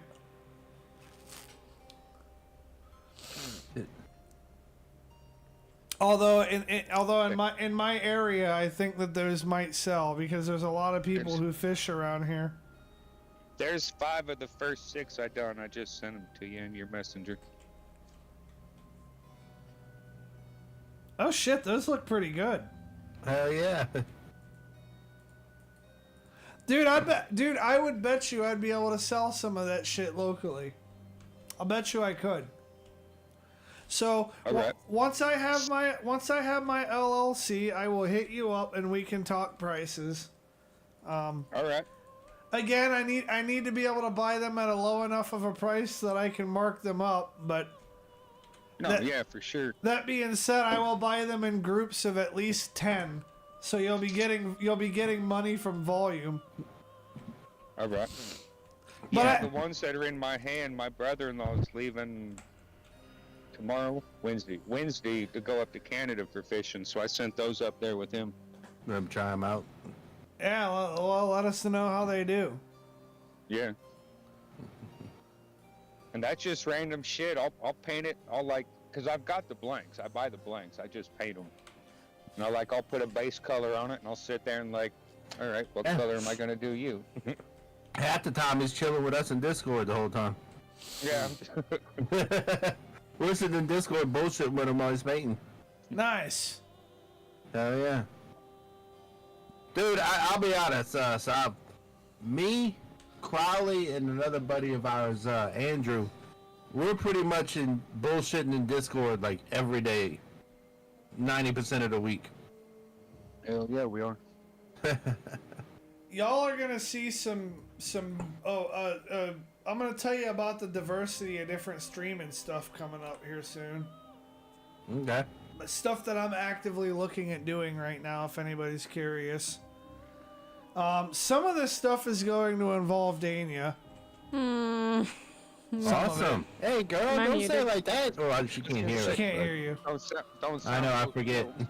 I forget she can't hear me. But like, we're gonna play Warframe together, and we got pretty good chemistry. That's good. We got pretty good teamwork, and now we don't have as much background attenuation and stuff, like when it comes to audio. Yeah. Like, through the microphone I've set up over there, she sounds fucking immaculate, impeccable, like...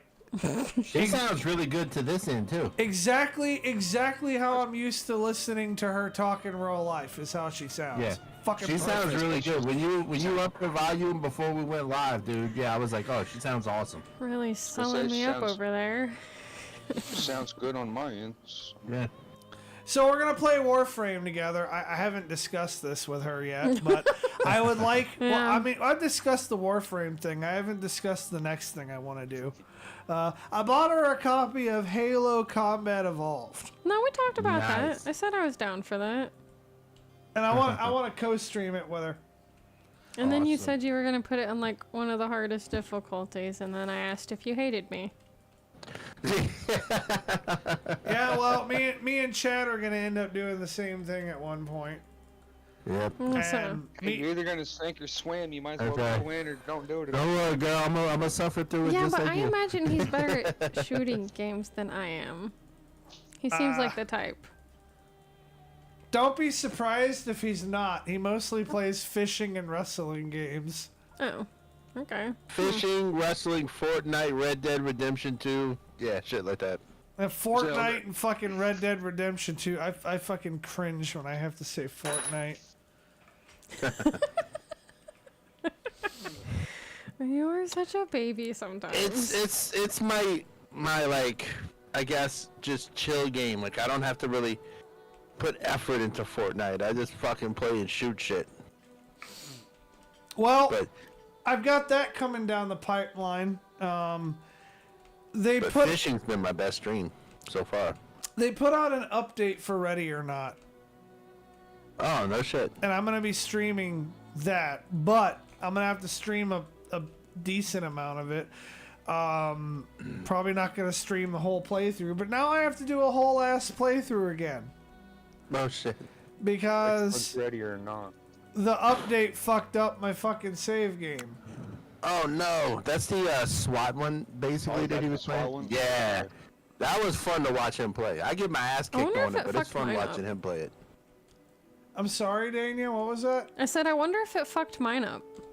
Well, maybe not. I had mods. So maybe it fucked mine up because I have mods. I don't know. Maybe yours is fucked up. I'll have to look tonight. Now I'm curious.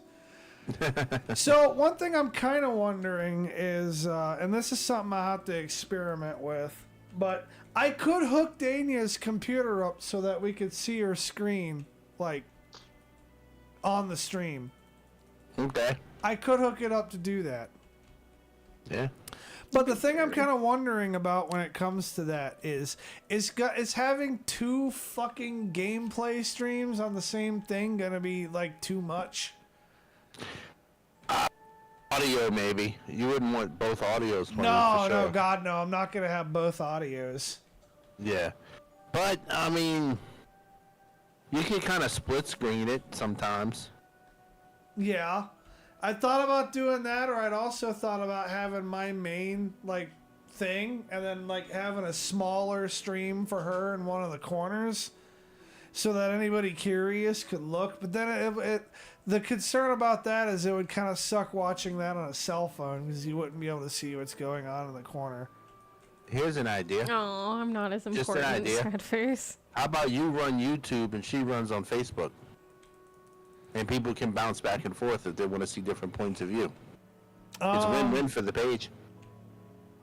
Because then that would require her to do a bunch of stuff that she hasn't signed up to do. Oh, okay. It was just a thought. Like, she's really just here fucking playing the game with me. Like, she's not trying to be a streamer or some big hot shot or... Okay, it was just a thought. and to be honest, when it comes to, like, the nuances of, like, fucking around with OBS and this and that... Yeah. Yeah. I want to have one singular instance of OBS running just because I think that would be simpler for both of us. Okay. It would be a lot less disruptive to her. Yeah, to I gotcha. Okay. to be able to do that. I mean, if it was somebody who didn't have to, like, learn a whole new fucking skill set that they're not necessarily even interested in learning, then, like, if it was somebody who knew how to run OBS or somebody who actually wanted to know how to run OBS, then maybe. But, like, she just wants to sit down and play video games. Like, I'm the only real streamer here. Yeah, I gotcha. Okay, it was just a thought. Yeah, I'm not even watching the stream. I'm over here playing Coral Island and just commentating. There's nothing wrong with that. It's kind of funny how y'all are having a whole ass conversation and she can't hear you. Yeah. I ain't got no... But the timing is fucking Okay. perfect. Yeah. Like she has no way of knowing when there's, like, a gap in the conversation. No, But- she's rocking it, dude. But the timing of her responses is perfect. Like, she hasn't interrupted anything. Like, we could go back and watch the fucking stream, right? Yeah. And if I didn't say that she couldn't hear anything, like, you wouldn't fucking know. Like, the timing is just so Right. perfect. It's weird. I didn't know until you said that. Like, when she said that, it's perfect. And she's like, she can't hear us. It's like, what the fuck? I knew because of earlier, I because can I tried read to tell her minds. something, and he's like, she can't hear you. I was like, ah, shit. Yeah, I got one set of headphones, and usually, like, and that's one of the reasons why I haven't streamed us gaming together yet, is that, like, she wants to have audio when she's playing Warframe, understandably, and she's gonna need it when playing Ready or Not or Halo. Yeah. I've only got one headset, and I can't stream with the fucking speakers, or you're gonna get the reverb feedback. Mm-hmm. I mean, if y'all want me to, I'll push that fucking button and test that theory, and y'all can see what that shit sounds like. It's fucking terrible. Oh, I know. It's I know. It's a 10-second delay echo. No, it's not even the echo. It's just... It's like fucking tinnitus. Oh. the Here, feedback, here, yeah, I'll yeah. fucking do it. Yeah. Like, yeah, it ain't fucking good. And that feedback loop was even kind of light. So, I can't stream with speakers. Usually. I can do it sometimes. It depends on what I'm doing. But, one of the things that's had me slowed down on the streaming that I would want to do with Dania is that I need We both need to have a headset. Right now, we only got one set of cans in this dump. I hear you. I might no. I'm pretty sure I have Shauna's old headphones in the garage. I will murder you. I'm not gonna subject her to Shauna's old fucking beat up fucking headphones. Just completely ignore my comment. I don't fucking negotiate with terrorists. I will murder you.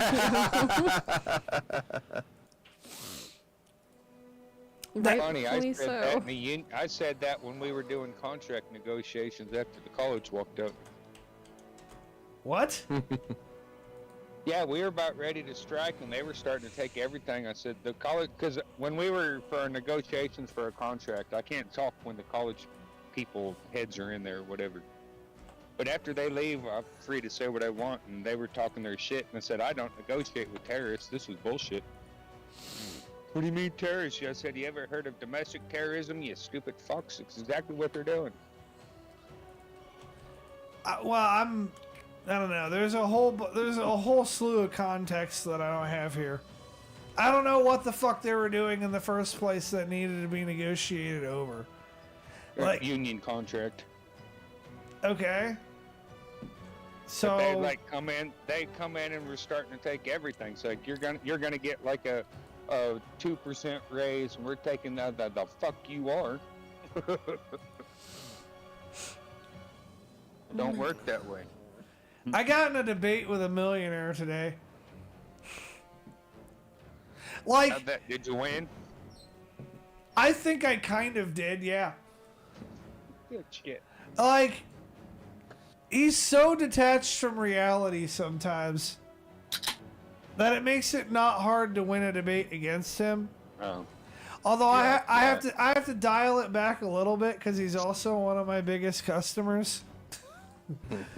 But like he's like, yeah, you know, you gotta vote for Trump because what's gonna happen is when Kamala gets in, like she's gonna make it so that all the capital gains are taxed. So like whenever your house goes up 20,000 in value, that like you'll be taxed on it.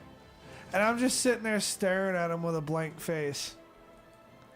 And he's like, well, what? I was like, look, dude, I am never going to own property.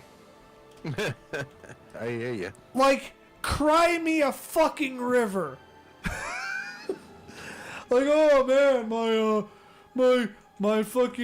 my 18 fucking properties I have are gonna get taxed. Fucking boo-hoo. Like, dude. So I have a question. Okay, I might have an answer. Oh, I know you do.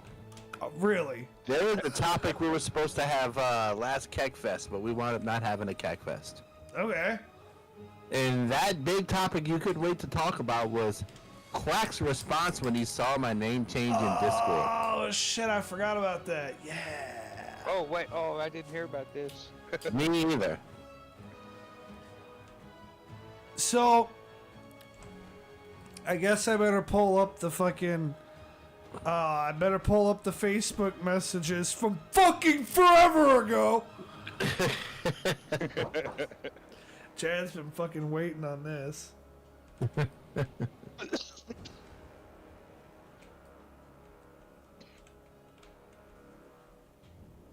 So he just messages me out of the blue. Hey, what's the story behind Chad's name in Discord? What are we even talking about? We're talking about. I made Chad an admin.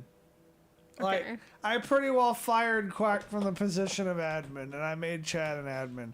Now, I got no problem with Quack being an admin, but in order to be an admin, he has to actually fucking be active, and he's not. Yeah, So fair like, enough. okay, so what's the story behind Chad's name in Discord?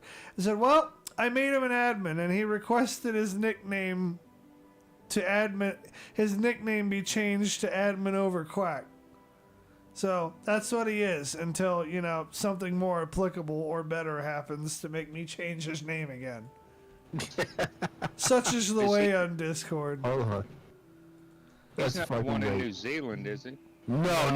And Doka's in Australia. That's not Doka. Oh, Australia. Oh. I wouldn't do that to Doka. I have too much respect for Doka. And then I further went on to say he's been doing a lot in terms of helping out the page, so since he was active, I decided to have him fill the role of admin. I'd be perfectly happy to reappoint you as well, but you'd have to start being active again. Yep. He's like, yeah, I've noticed that he's been doing a lot for y'all. It's like, yeah, he stepped up in a really huge way, and I wanted him to have the recognition he deserves in that regard. And Quack said, well, yeah, that's fair. If he's doing the job, he might as well have the title. So then I said, well, and we'll be glad to have you come back at least on Mondays. Hell yeah. He said, oh, that's when you're doing Kekfest now? Well, yeah. Well, I'll try to pop in if I'm free. And then that was the last that was said of it. Now, I got nothing. I love Quack. Quack was cool as fuck. Where Is he I... in another country too, or no? He's in Cali. No, he's in Arizona. Oh, Arizona. You're right. He was in. He's from California. Well, he was in California. Yeah, he's in another Something like country, that. all right. So, Quack He is cool as fuck. Quack has actually grown a lot over the years in that regard, because the Quack that first came to this page would have been salty as fuck. And that's what I was expecting, to be honest. Like, you should have seen when I made Tori a fucking admin. Oh, Lord. That caused infighting like a motherfucker. Yeah, that one didn't like me. amongst fucking everybody. But I'm the type of person, hey, if you're fucking doing the job, I'm gonna fucking give you the job. Right. You know what? Somebody comes along and fucking out admins the admin, they're gonna be the admin. That's right. Or maybe they might not get Somebody comes in and does a kick-ass job more than me. Hey, you know what? Here's my spot, dude. You fucking deserve it. You know. That's how the food chain works. Y'all ever seen that movie Starship Troopers? And like, oh well, you're it until you're dead, or I find someone better. Yeah. That's how this shit works here. And that's how I would treat it. You know, hey, somebody comes in, dude. Chad, bro, this person's blowing you. Hey, man, look, they're blowing me out the water, bro. They're doing a better job. I will hand them my spot personally. Well, dude, well, the thing is I messaged Quack multiple times, right? Like, hey, man, you need to start being active again. Hey, man, you need to start coming back and this and that and this and that. Like, he had every chance. I was very fucking fair in that regard. I know. And I would treat Chad the same way. I'm like, hey Chad, dude, this person's really fucking doing this and doing that better than you. Like, you need to step up your fucking game. Right. I'm not gonna just out of nowhere fuck you, you're not admin anymore. Right. Nah, I get it. Trust me. But I'm like, hey, you know, this person's doing that, and I like that. Maybe we need to do this differently. Like, I'll start that way, and then go from there. That being said, it is nice that he's not salty about it, because I actually honestly do as much shit as I give him. I honestly legitimately like Quack and want him around. Yeah, I do too. Quack was always a great friend to me. It sucked when we weren't in touch anymore. And he'll message me every now and again. Yeah. Like he's always fucking welcome, and you know what? I've not fired him from the staff. But Quack, Taco, that was my boys, man. They still are to me. Yeah, maybe that's one. That's David. Yeah, Taco's David. They still are to me too. I'm still trying to figure out if I can make it to Taco's wedding reception or not. Oh wow. Which, if I can, like, I don't know how the fuck I'm gonna do it. Like, I really want to though. I need to figure out some way to get fucking airfare from here to Cleveland for like a weekend. When's this? It's in October 26th, I think. Like, if I can't go, then it is what it is. Like, we got a lot of shit going on between me having to move into another place and all the other shit happening. But if I could figure out some way to fucking swing it, I'd really like to, because I'm gonna partly feel bad if I can't. Nah, I hear you. But at the same time, like, yeah, I'll feel a little bit bad, but like, honestly, like, no offense to Taco, like, I'm gonna make it if I can, but like, dude, I got higher things on my priority list. Of course, yeah, dude, Taco would understand that. He really would. He would. Of course he would. That being said, I still want to see the guy again, and I want to hang out with him. And I'd love to hang out with him, dude. Me and him cut up enough freaking online. I could imagine hanging out with him. And congrats to him for being about to get married. I didn't see that. Yeah. I didn't see that on the fucking bingo card this year. No, I'm kidding. Don't do it, man. Don't do it. Although, granted, fucking, it's more likely than me getting married, but I didn't see that on the bingo card this year for him. Same here, bro. Same here. It happened once, it ain't gonna fucking happen again. I get married one shot for 1 year, and after that, hell no. I'm done. Yeah, well, technically I still am married. Well, technically I am too, but, you know, we don't discuss that.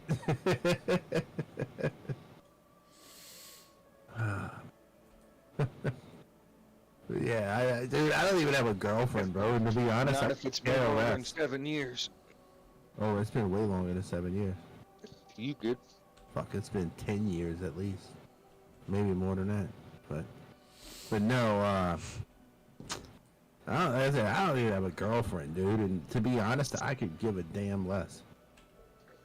I really could care less, because I do what I want.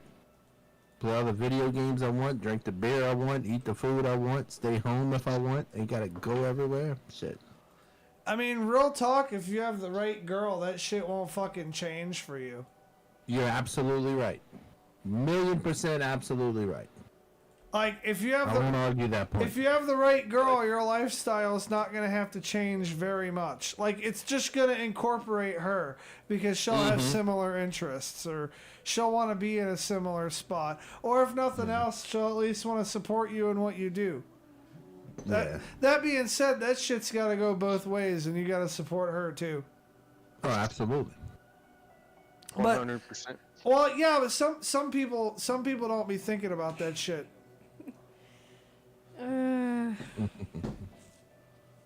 What? I gotcha. Oh, just the kid. Oh, what's he getting into now? Is he still pissed off about his plane? Like, I don't have glue.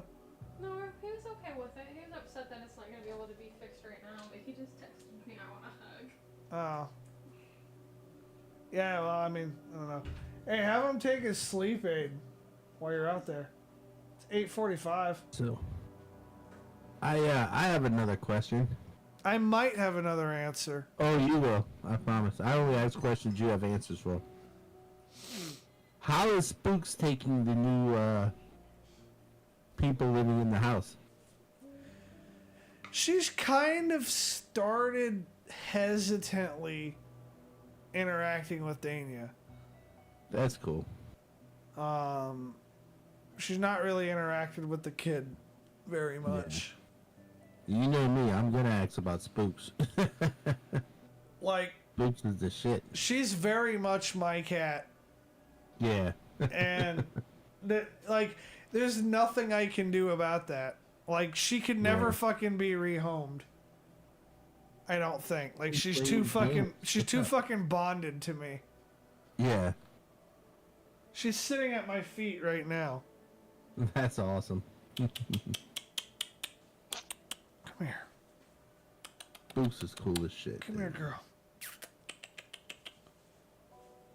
Come here.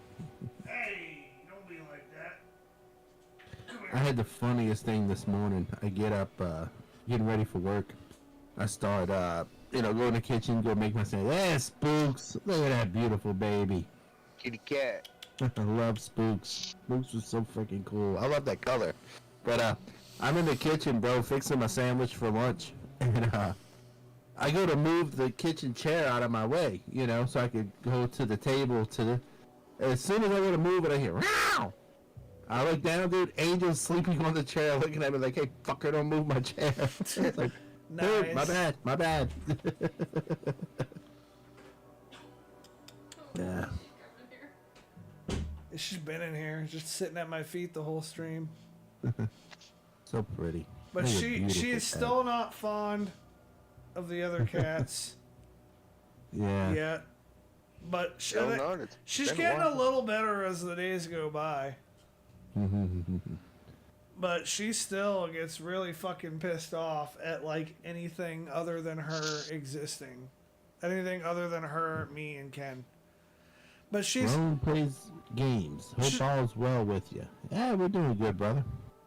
Do what? Roan plays games on YouTube. Oh yeah, fucking OBS is fucking me again. Sorry everybody. I didn't see that comment. She noticed, Cubby. There we go. What's up, dude? Hello, mate. How are ya? I gotta make fun of the Australian thing. I got to. See, I wish Angel was like that, bro. I wish I could just pick Angel up and she would just chill like that. Her thing is, she wants to like sit on the table next to you, but she won't sit in your lap. She won't let me hold her. She's not a cuddler. Well, But we also didn't have her as a kitten. We got her when she was a kind of adolescent, so. I got That's probably why. spooks as an adult. Oh, wow. And at first she didn't fucking like me or anybody. She has like serious abandonment issues though.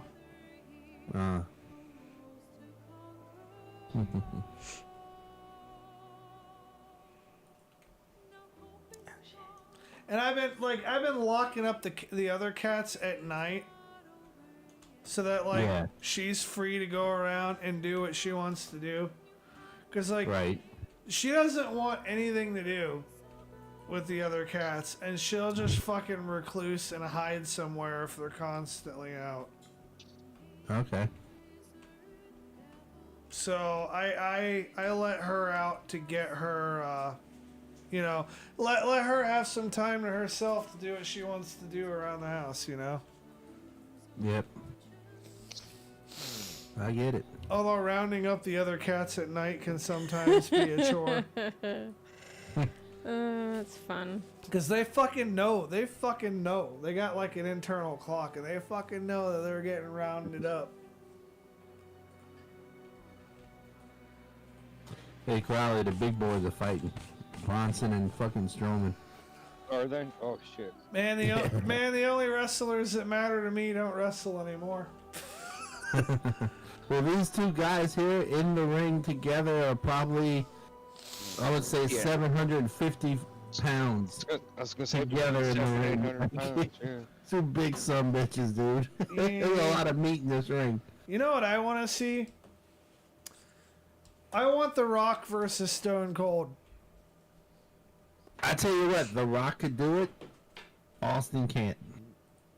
Yeah, Austin's body next. is fucked. Yeah, he's His neck and knees are fried. That pile driver fucking that he took. Yeah, Owen got him, man. Owen should have listened. He told Owen, everyone told Owen, go to your knees, not to your ass. You'll save my life.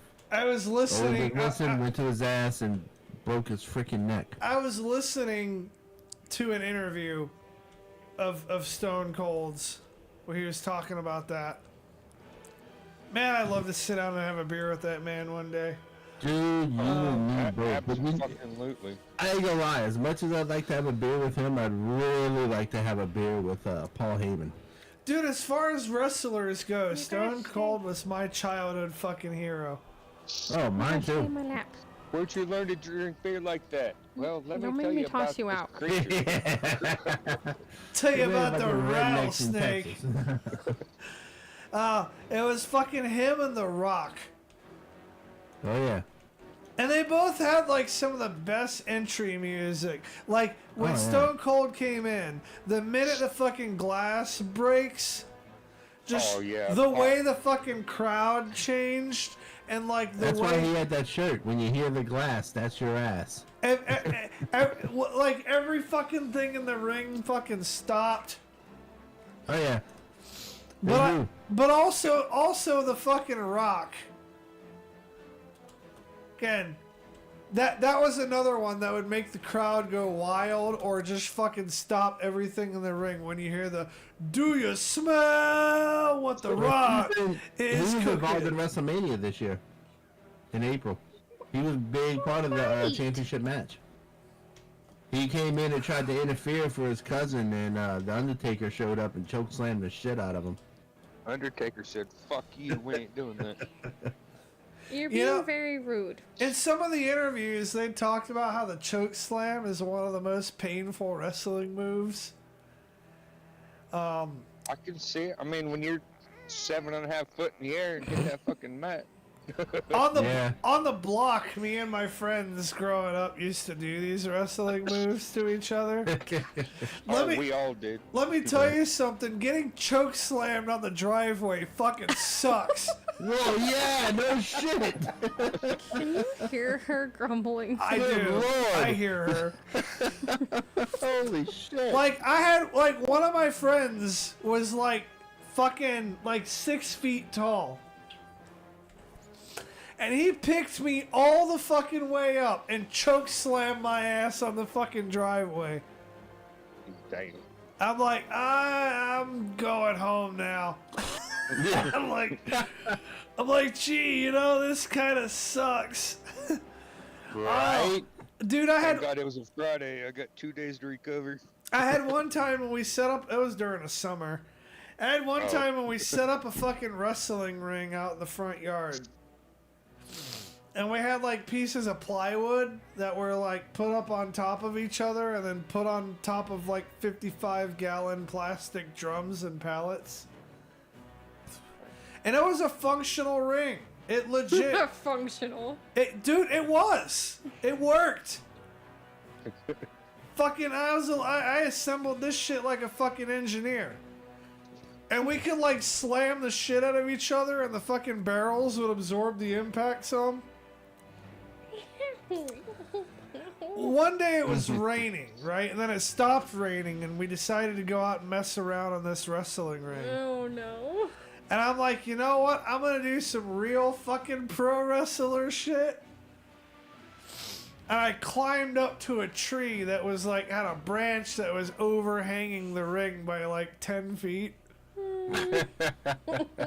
And I was trying to make my fucking... I was like 12 or 11 or whatever. I was trying to make my grand entrance into the ring.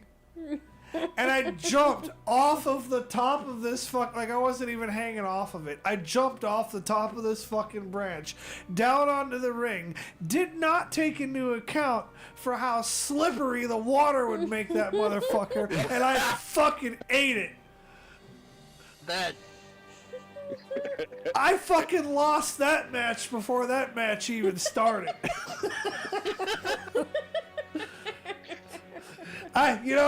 Dude, I fucking ate it. And I fucking laid there in misery for like 5 minutes. Like, oh, this really fucking sucks. Hopefully I didn't fucking break anything. It fucking winded me. Like, what happened was that, like, I hit it flat foot, right? And I was gonna land flat because I was thinking, well, that would be the most badass fucking look, you know, to be elite. Like, this jump doesn't faze me at all. Oh, it did. I landed flat-footed, right? And then it slipped out from underneath me. And you know how you do a belly flop into the pool? Yeah. No, I did that, except I was on my back, right onto this fucking hard-ass plywood. Just boom! Dude, it was like some shit out of a fucking cartoon. Like, my feet swept out from underneath me. Bow! And you could hear the impact. I swear you could probably hear the impact of that fucking, my back hitting that fucking board all the way down the road. Welcome to Botchamania. It was like backyard wrestling, but more ghetto. Yeah. You ever played that We fucking used to do game? it Yes, I did. Oh, I remember that time when I thought it'd be a good idea to take a fucking chair hit. Don't do that. Dude, I fucking did it. And they probably didn't hold the chair right to where it folded open when it hit, did they? No, dude, my friend. There's a certain way you're supposed to do that. Dude, my friend. It's called gimmicking the prop. My friend drove that fucker into the back of my head, and I woke up on the floor like 2 minutes later. They loosened the fucking tension parts on the chair to where when you hit the person with it, it fucking gives. That's how you're supposed to do it. Dude. Not try to beat somebody's fucking brains out with a solid piece of steel. Dude, back then I was arguing that wrestling was fake and they all thought it was real. I'm like, well, we actually hit each other with these chairs. Yeah. It's real. It's real. But, It's real. like, I was thinking it was a, kind of a thin fucking, like, sheet metal thing. Yeah, it's like, supposed to be that too. I'm like, it's just gonna make a loud fucking kapow! Yeah. And then I'll sit there and act like I'm hurt for a little bit, and then we'll come out and start fucking fighting. Dude, we had a VHS fucking camcorder to record all this shit. Oh, Lord. And one of my friends... Dude, we didn't even have a working battery for this camcorder. We had to plug this bitch in with an extension cord. My friend is sitting on the fucking side of the ring, like, zooming this bitch in. Had a big-ass fucking lens on it. Had like a fucking boom mic from like the fucking 80s. Oh yeah, and then we had a fucking microphone that wasn't fucking plugged into fucking anything. It wasn't plugged into anything, but we used it when we were talking shit to each other like we were talking into a mic.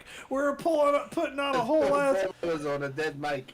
Dude, we were putting on a whole ass fucking show in the front yard. I can vividly picture all of this. I could too. Oh no. Dude, I remember my friend Preston. Well, he wasn't really a friend. He was kind of a neighborhood kid that like fucking snitched on all of us when we were doing shit. And our parents didn't give a fuck because... You're muted. Our parents didn't give a fuck because, like, we're not bothering them. Yeah. So one thing leads to another, and like, we would bring this kid into our wrestling stuff. Yeah. Now, for some reason, I don't know why, I don't really have a good reason, but for some reason, we always fucking hated Batista. Most people did. Most people did. And I kind of feel a little bit bad for it, because listening to all the interviews and stuff, he sounds like a super fucking good dude. Yeah, he was. But, like, Batista was always the one who was getting his fucking ass beat in wrestling games. Yeah, fair. So like, I was fucking stone cold, right? And, like, my friend Curtis was Kane. My friend Michael was The Undertaker. Fucking Brandon was The Rock. And then we had fucking Preston be Batista. Which was, oh, dude, this kid would get his fucking ass beat. So one day we came out and we had this like this acoustic guitar, like this toy acoustic guitar that you could get at Walmart or whatever. And it was my friend Curtis's guitar. I think it was somebody's guitar. Yep. Someone got hit with a guitar. It wasn't Preston's guitar and it wasn't my guitar, but it was somebody's guitar. Anyways, they're like, hey, fucking Preston, man, that time when he tried fucking snitching on all of us when we went over to when we snuck into the fucking medieval fair, right? Fucking, he turned around and fucking snitched on us. He was like fucking Butters or some shit, you know? So we're like, all right, we're gonna get this motherfucker. Like, so we brought him over for one of these fucking wrestling matches, right? Oh no. And he he and fucking Curtis are going back and forth, right? We had the big D-cell fucking boom box, you know? Fucking cue the Stone Cold music. I come fucking running out there. And then I fucking pick up this guitar and I bust it over the back of his head. Dude, his mom wouldn't let us play with us. His mom wouldn't let him play with us for like 3 months after that. I don't blame her. Dude, I split this fucking guitar over the back of his head. We had it on video too. Which made it even better. I split this guitar over the back of his fucking head, and it sent pieces flying everywhere. Like it fucking exploded. It was great. Fucking Jeff Jarrett, huh? Just BOW! Honky tonk man. and you could briefly fucking hear the acoustics as the guitar and it fucking exploded. Dude, it was the funniest fucking shit ever. You're such a bad kid. It was the funniest shit ever. I couldn't even keep character. Like I just turned around and started laughing my fucking ass off. And then when he turned around and when he started trying to get up, I like turned around and kicked him in the stomach. And I'm like, oh yeah, you think you're gonna take my WWE belt off of me? I will take this guitar, I will take what's left of this guitar and shove it so far up your ass, you're tasting frets, motherfucker. He ended up going home after that and like fucking, oh my god, the fucking shitstorm that came from his mom. Oh my god, it was funny watching his mom and like fucking my friend's mom argue about this. Like, oh, your kids really hit my son over the side of the head with a guitar and this and that and this and that. Like, you need to keep your kids under control and blah blah blah blah blah. And their mom is sitting there like, well, they're just fucking playing. I don't know what you want me to do. But did he ever snitch on you again? Yeah. Yeah, he did. Well, never mind. Dude, this kid was a compulsive fucking snitch. And then every time he snitched, we figured out some way to completely ruin his fucking program. Nice. You're so gouchy. Like one time he we knew that he was gonna try to snitch on us, right? For some shit that we were gonna do. We were planning on fucking at this point in time we were really into playing like gang warfare. Like not being real gangs, but like acting like we were. Yeah. So we'd go around with BB guns tucked into our pants and like we'd ride by on our bikes and do drive-bys on each other and shit. Oh my god. So anyways, this kid is, we're planning on doing a fucking ride on another kid's fucking house, and this kid decides to come with us, right? And we know this kid's gonna snitch, like we know for a fact he is. So we're like, dude, we need to get rid of this dude. So we're like, all right, we're gonna go to the store and we're gonna get some ice cream and some candy. And while we do that, dude, we put a fucking padlock and a chain on this fucking dude's bike. And then we just go riding off, and it was like the same fucking style of padlock and chain that he had on his bike, right? And then we went and we did our fucking antics, right? His mom sees us riding down the road without him, and she knew that he was with us. Oh shit. Also, he was not supposed to go to the store with us because it was like outside of his boundaries. Oh damn. So it's like, well, where's Preston at? We're like, well, he came with us to fucking Publix, and then like he locked his bike up so nobody'd steal it, and then he forgot the fucking combination to his lock. Oh man. So she was fucking mad. She drove her ass all the way up to fucking Publix to go get him. It was like a mile away.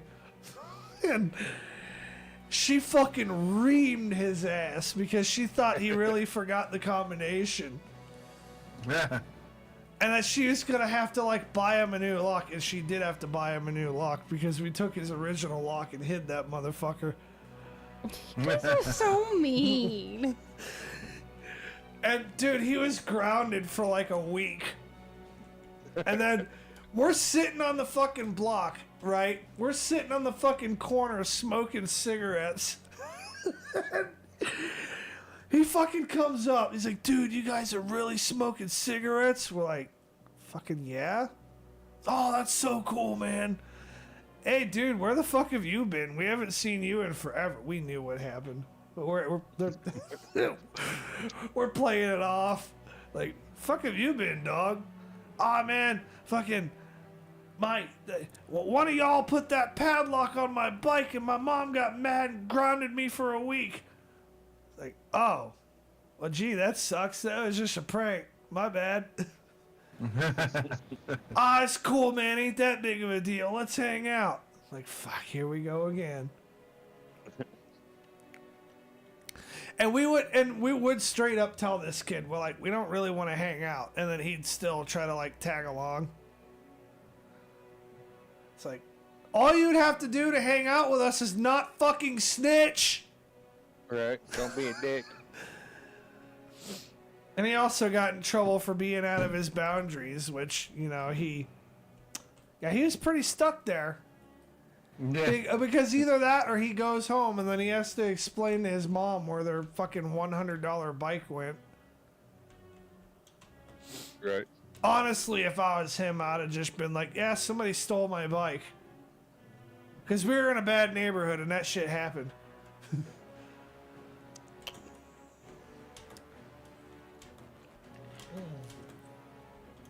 Fucking childhood stories and the impact wrestling has had on it.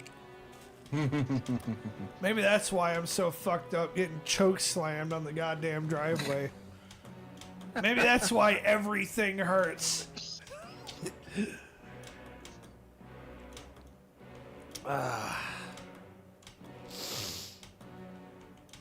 Sometimes I'd like to go back to those days. I'm not even lying. Like, dude, I just want to get in a ring with one of my homies and we can beat the fuck out of each other for a little bit. Boys are weird. Like, dude, like straight up, like fucking let's hit each other with chairs.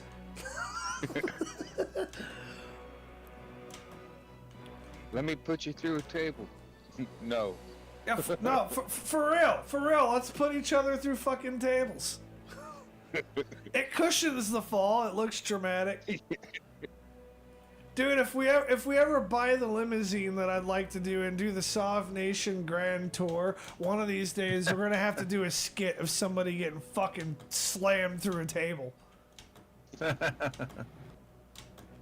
It's gonna have to be like fucking. I'm gonna have to hire a fucking actor and have Taco fucking throw them through a fucking beverage table. Like, hey man, like have somebody act as like somebody who's like a Saltland person. Oh yeah, you remember me, Sov? It's me, AJ Patnick. Taco, get his fucking ass out of here. Yeah.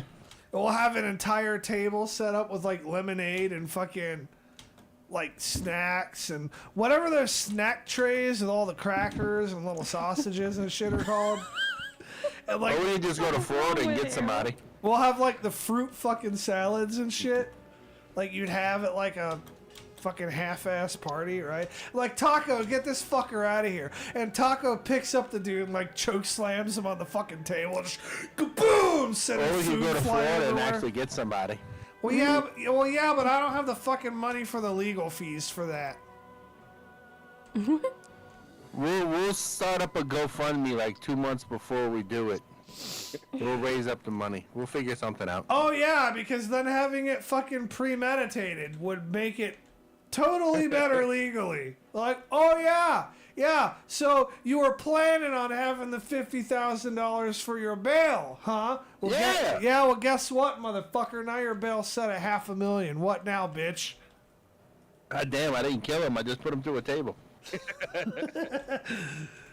That's just assault. Brandon Sitter called motherfucker. Oh no, we ain't talking about him. That would be upstate New York. Yeah, well, that shit'll put my fucking business. That shit'll put my gun business at jeopardy. So I ain't doing it. Yeah. Now, I don't know if you could put him through it. I'll tell you what. I'll tell you what I will do. Okay. I'll reach out to him, even though I fucking hate the man. Even though he's a fucking pedophile, I'll tell you what. I'll reach out to him and I will pay this man $50 to let us put him through a fucking table. What I will not do is specify how hard he is going through the table. I was gonna say you with the one word, all bets are off of how nice I'd be. Dude, I'm just saying. Fucking, I'm not specifying how hard he can or cannot go through the table. Right. Or if we actually cut the metal bars on the table or not. Like, Yeah, I we ain't will. doing that either. I will pay him $50 to go through a table. And Concrete the bottom of that motherfucker. dude, That's what dude, as obsessed with wrestling as that guy is, I could probably get him to do it for $50 too. God, what was the name of that fucking wrestler that he was always? I have no idea. Dude, there is this wrestler that he was always fucking taking pictures of. Like, I'm pretty sure he'd get on his knees and suck that guy's dick. I have no clue. It was, God, what the fuck was that? It was Johnny something. Oh, wrestling? Johnny Wrestling? Joey Mercury? No, he wasn't like a pro wrestler. I mean, he was big. Like, he looked like he was trying to be a pro wrestler, but like he was like some fucking B-list guy that I never fucking heard of before, like Johnny Knockout or some shit. Like, it was that's the guy. I think that's the guy. It's the same one. They call him Johnny Knockout. They call him Johnny Wrestling. It was the stupidest fucking wrestling name ever. I think that's the same guy. It's Crowley. It's the dude from Eminem. Remember the old tag team? It used to be Miz and Morrison. Yeah, Johnny Knockout. Yeah, and then he wound up going to the Indies. Yeah, Joey Mercury. Dude, no, it was Morris. That was his name. Was John Morrison. John Morrison. Dude, That's his name. this dude was so. And he would go as like Johnny Knockout and all of this shit. He went through a whole bunch of. This dude was so obsessed with Johnny Knockout that I'm pretty sure he would shave Johnny Knockout's pubes with his teeth. I'm telling you, that's who it was. They call it, Johnny Wrestling, Johnny Knockout. He had a bunch of different names. So I guess he is a little bit famous then. Mid-card. You were right at first. He was never nobody really huge. He was always mid-card.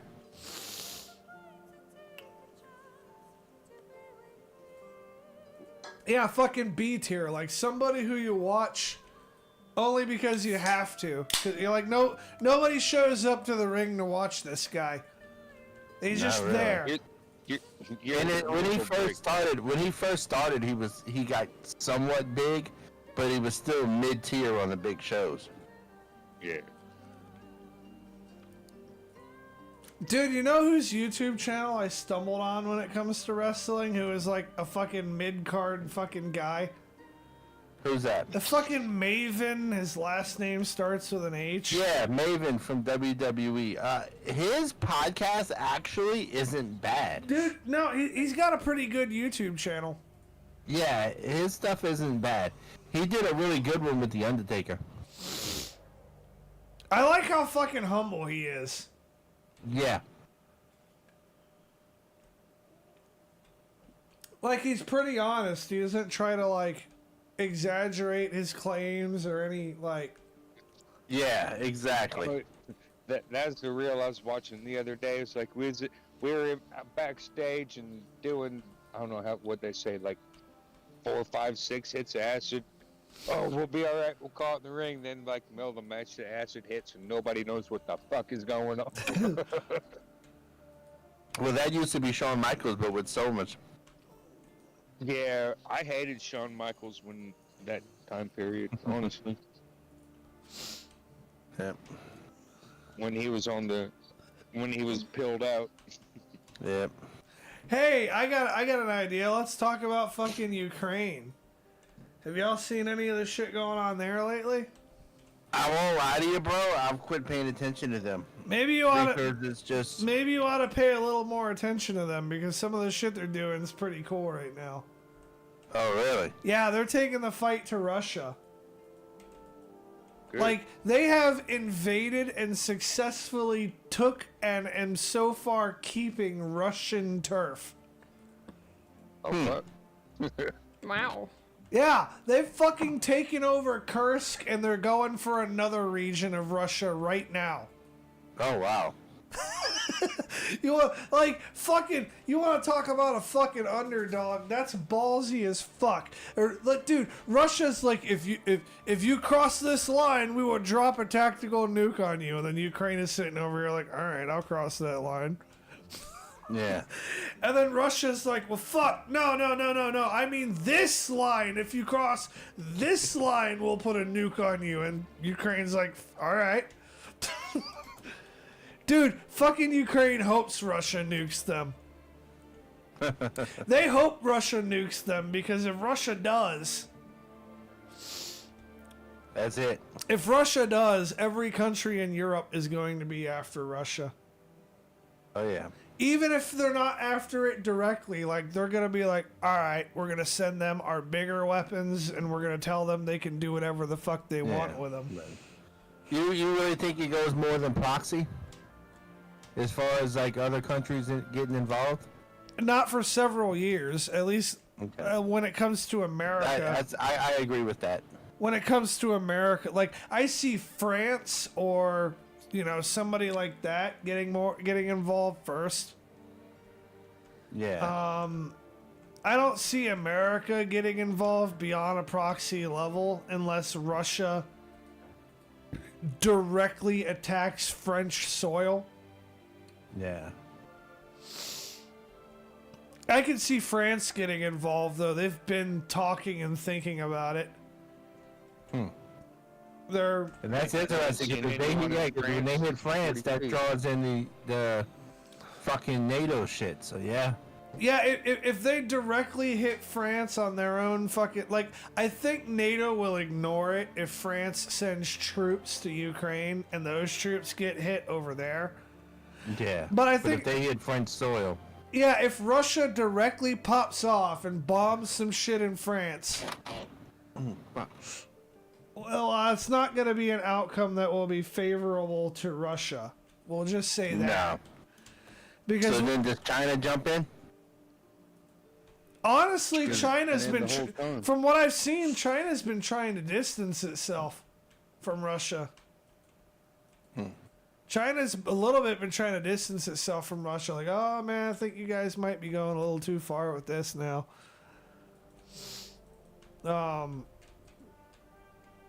But in order to keep the status quo with us, China has to distance themselves from Russia.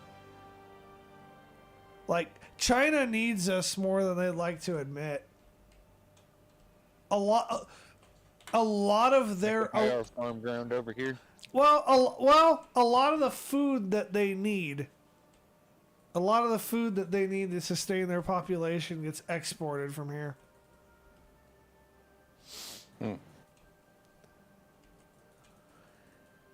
And as far as them buying fucking farm ground, I haven't seen any solid evidence other than like fucking headlines. Like nobody's cited out any specific corporations. I feel like or if that anything. was really happening, it would be a lot more in the news and shit, you know? Well, and then on top of that, fucking if it really got out of hand, the government would just eminent domain it. Yeah. Which most people fucking hate when the government does that. However, if they bought a bunch of fucking land and if they bought a bunch of fucking farmland, if the Chinese came out and bought a bunch of fucking farmland, I don't think America would hate the government eminent domaining it. We'd be sitting over here like, fuck them. Shouldn't have bought land in America, bitches. Fuck you. That's what would fucking happen. Well, no. Maybe whatever party is on the opposite side would bitch about it. Like, if the Republicans were in and they did it, the fucking Democrats would be like, well, they're fucking doing some Project 25 fucking Nazi propaganda bullshit, and they're gonna fucking, you know, take all the fucking land for themselves and like whatever. However, if the fucking Democrats were in, the Republicans would be like, well, you know, the Democrats are taking all the fucking farmland so that they can seize absolute control of the fucking government and everything and do some fucking New World Order bullshit. Yeah. Like, no matter who is the president, if that happens, the opposite side will fucking strew up some of the most dumbest shit they can think of to say about it. And that's my general opinion about the parties right now, even. Like, no matter what the fuck you do, right?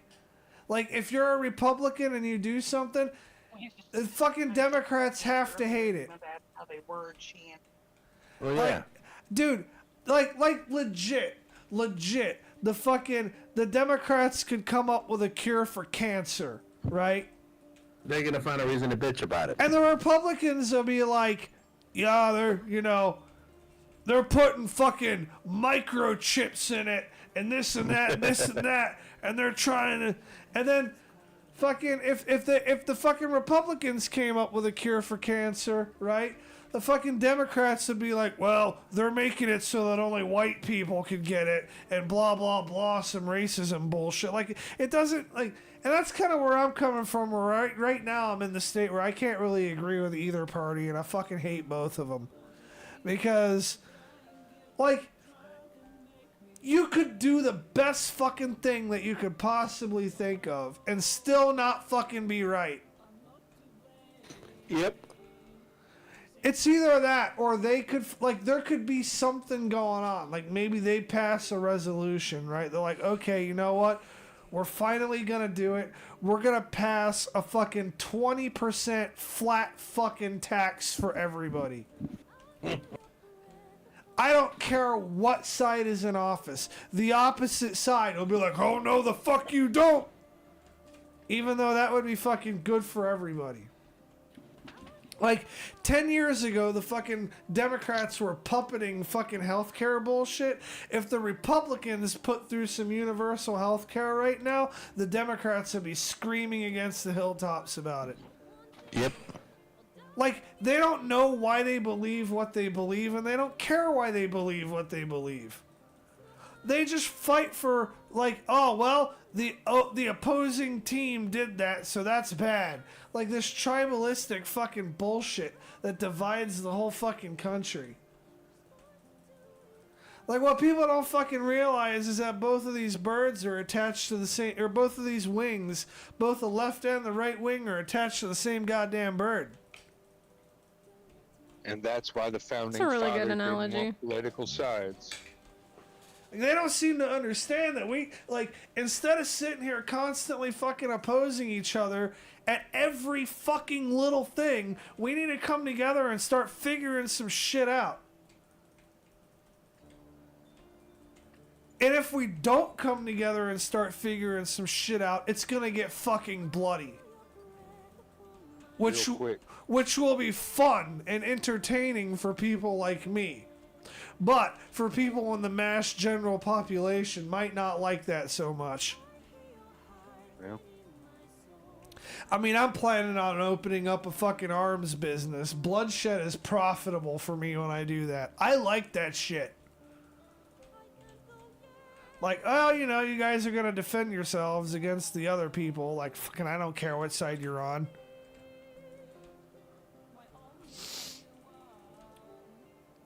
Oh, I got in a free speech argument last week. That was good. I didn't tell you all about that because we didn't have a Kekfest. Huh? You pissed them off when they said free speech don't work now? No, what happened was, so I follow a Facebook page, the Wabaunsee County Sheriff's Office.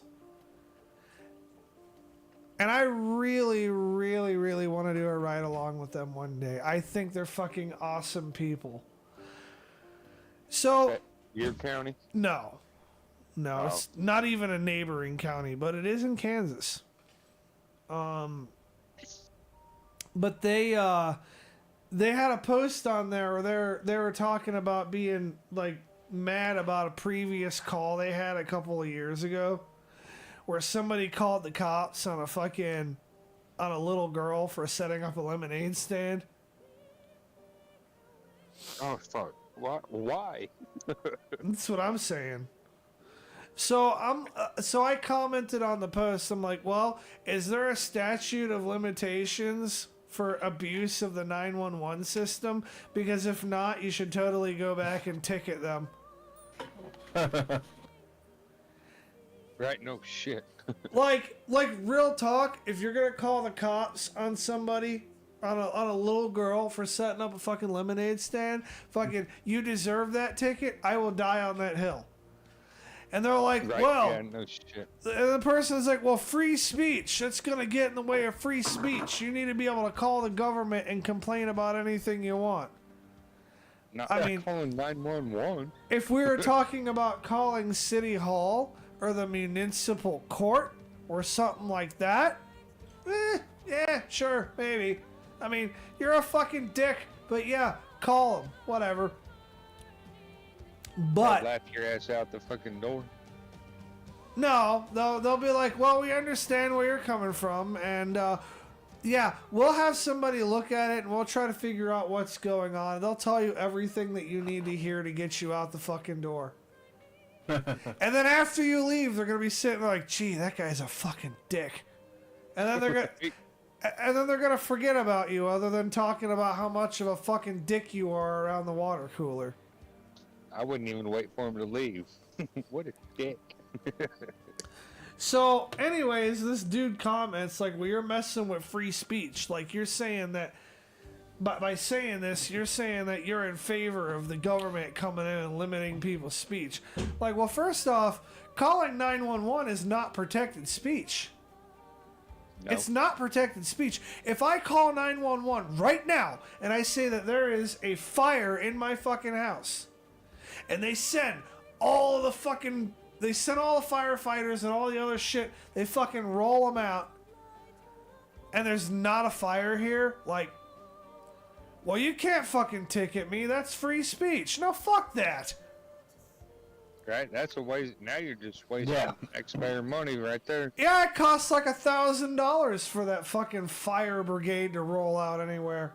You good? Right? I mean, it's like $200. Turn the fucking key. We're gonna shame the kitten. What are we shaming the kitten for? Krista was asleep when I went to check on him already. Dinner tomorrow night. Oh, fucking bad cat. Yeah. I shamed her. Well, this cat fucking woke up the kid. Oh, See this? This is the face of a fucking menace right here. Look at that, baby. You want to feel bad for yourself. She is doing a pretty good job at looking miserable. Shame. Shame. Shame.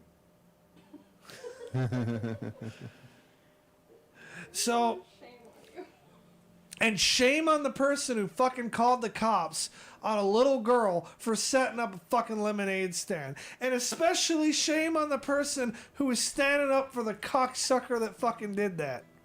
Yeah. And then, if I was a cop, I would have walked over, punched him straight in the mouth. They can't do that though, but yeah. I know, but you know what a I cop would've got could away do? Fucking detain them for 24 hours while they investigate. right? That's what I would have done. All right, sir, put your hands behind your back. Oh, am I being arrested? No, sir, not at this point. You're being detained. I'd throw him in the back of the cop car for a couple of hours, and I'd turn the engine off so there's no AC. Take the long way home, Drag him out in the country, kick him a couple times. I wouldn't do all that. No, I just put him in the back of the fucking hot car for like an hour and a half or so, right? And then afterwards, I'd let him go. Like, yep, I was investigating, but I couldn't find anything to substantiate my suspicion.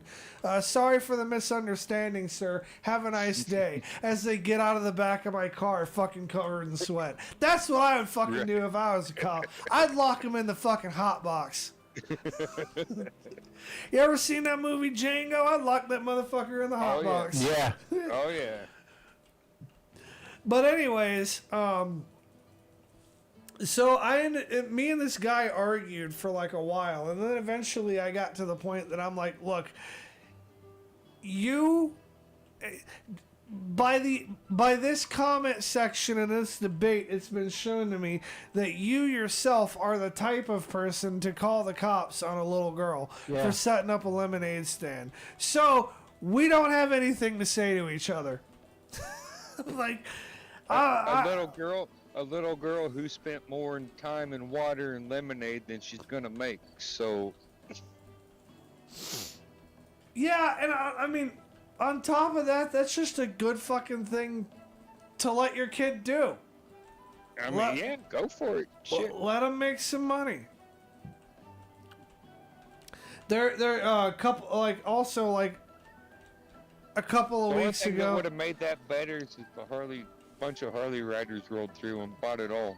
The day before I picked Dania up, I saw a couple of little girls with a lemonade stand on the side of the road. I turned my fucking vehicle around and I went back and bought some. I bought like $10 worth of lemonade from them, and it made their fucking day. Yeah, because like I'm right around the corner from a trailer park, and I saw one day. It's been 2-3 weeks ago. There's a couple girls had lemonade, and I was like, the only thing I had on me was 20. Here you go. You want some lemonade? Yeah, I'll take some pink lemonade. They had pink and regular, but all I had was a 20. It's like, you want change? I was like, keep it. You need it more than I do. Yeah, fuck it. I'd probably just blow it on beer anyways. Right. That's what I was going to do. Like, I don't know what y'all are planning to do with it, but it's probably pretty cool, so go for it. Right. Right.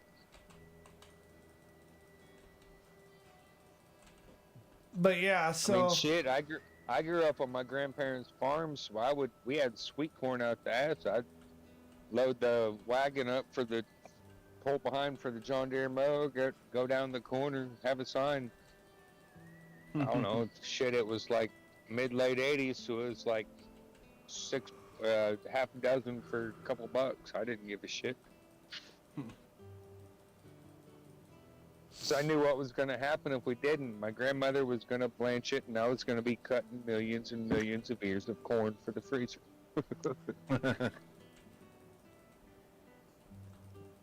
So, another thing that I have to talk about, and I won't stay on this for too long because not everybody cares about it, but I am going to cover it. They did come out with a new fucking banned and restricted list for Magic the Gathering. So anybody who does follow me for that, we'll talk about that a little bit. I'm not going to go through the entire fucking thing. I'm just going to go through the formats that actually matter and are worth a shit. So no changes to standard. I don't really care about Pioneer. In Modern, Nadu the Winged Wisdom is banned. That was like the new card they came out with that like fucking just was kicking everybody's fucking ass. Fucking Grief got banned. And no... Isn't Nadu the one people were wanting to be banned in Commander too? Yeah, people want fucking Nadu banned in everything. They sound like bitches to me. No, Nadu is a stupid fucking powerful card. I've even lost to Nadu in Commander. Like, that's one of those commanders that you just don't let it hit the fucking field. Like whoever's playing that particular card, you just have to fucking hate on them the whole game. Until they get the message and stop playing that card, or they fucking die. and that's perfectly okay. Like, I run myself a lot of stuff that's like that. Like, if you fucking let me get out of control, you're just gonna lose. Right. Like, I fucking get Urza going, and that's that. Fucking, and there's plenty of other commanders like that. Nadu's not the only commander like that. But what makes Nadu unique from other, commanders is that Nadu actually, if it hits the field, it actually punishes your opponents for interacting with it. Like, damn. Like, oh, you want to target my Nadu? I get a free card. But then on top of that, Nadu fucking being targeted with abilities and the fact that you could flicker it a bunch of times, there's ways to just get infinite cards and play your entire fucking deck on like turn 3. You're just and that's what happened to me. They're like, oh, I'm gonna play Nadu, I'm gonna do this, I'm gonna do that, I'm gonna dumpster fuck a bunch of shit on the table and everybody loses. I'm like, well, all right, that was cool.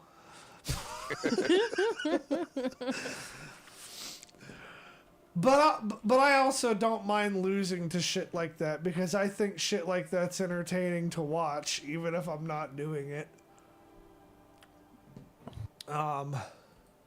So, but here's the part that I wanted to cover, okay? And this is something that I was talking about with Magic, and it's bothered me back then, and it still fucking bothers me.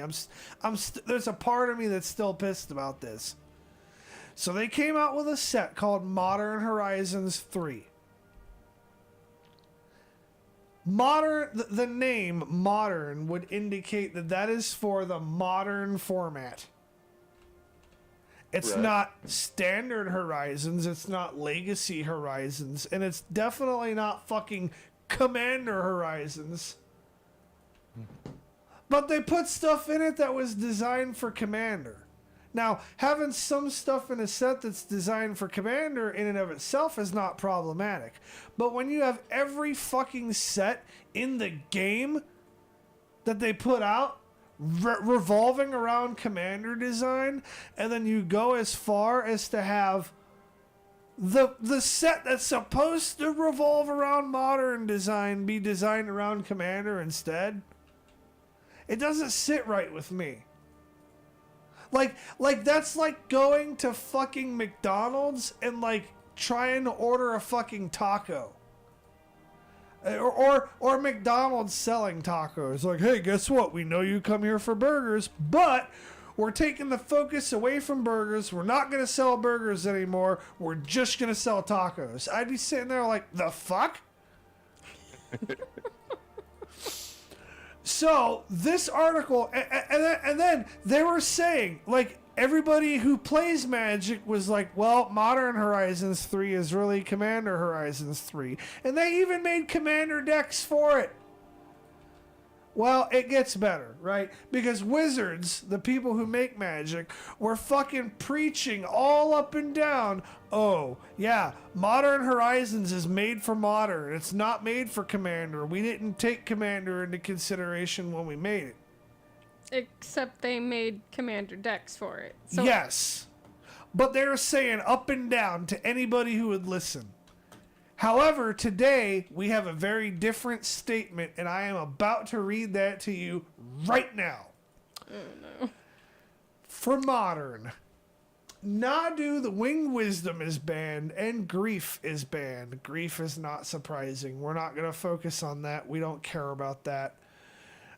As mentioned in the opening section of this article, the timing of the previous ban and restricted announcement was poor. We believe it is important for players to know when to expect changes to formats. As such, we thought it was important to stay committed to the announcement dates we promised. Okay, that part is respectable. The week leading up, or the date leading up to the week of the Modern Pro Tour Amsterdam was simply too early.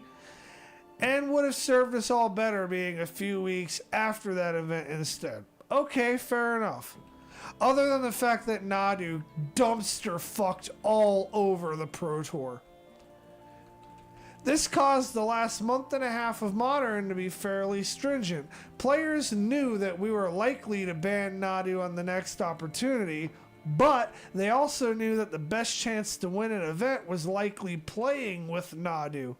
It was a poor experience for stores, players, and tournament organizers. Yeah, you don't fucking say. I have to play with this card that I know is going to be banned or I'm going to lose. Yeah, that's a pretty shitty fucking experience. With the change to the cadence of the ban and restricted announcements, we would have likely targeted the end of July, before folks started engaging in the current modern RCQ season. While we can't go back in time to remedy that, we can learn from the past and change our approach to the future, and we can certainly take this time now to address the clear issues with modern. Okay, that's cool. So now they're talking about grief. I'm going to skip that part. And then they're talking about the One Ring. They thought about banning the One Ring, but they're not going to. Now, is this a card game or the game like PlayStation game or computer game or whatever? They don't have modern on the computer game.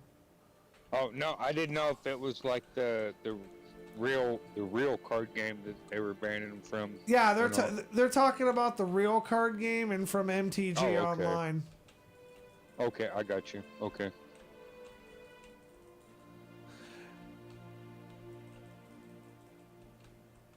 So, I'm trying to find the part. There is a part of this article that I was reading where the lead designer of Magic, like, they basically came out and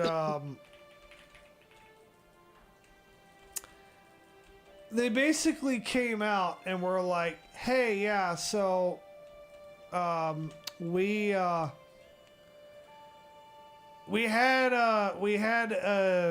designed this card this way, but then, you know, we wanted it to work in Commander this way, and then we didn't test it to make sure that it fucking worked, and we just put it out there. That sounds like other fucking blue-green cards, Oko. Hey, don't you diss my boy. So they fucking,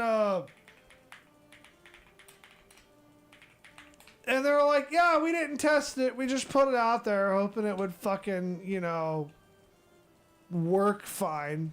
And of course it fucking didn't. But they came out and they basically, here we go. Fucking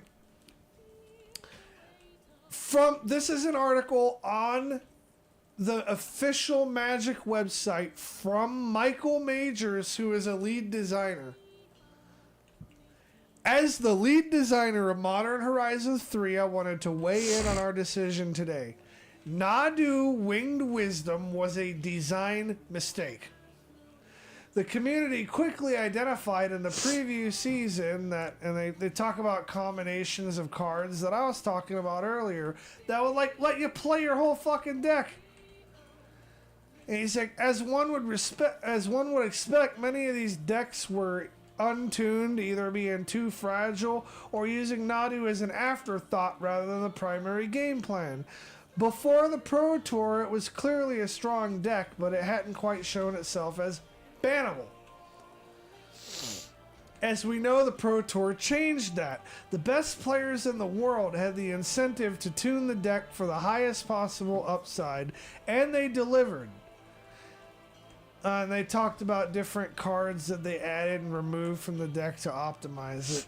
Nadu players, these cards would effectively loop to give Nadu players infinite mana and the means to fight through any situation, including interaction and sweepers.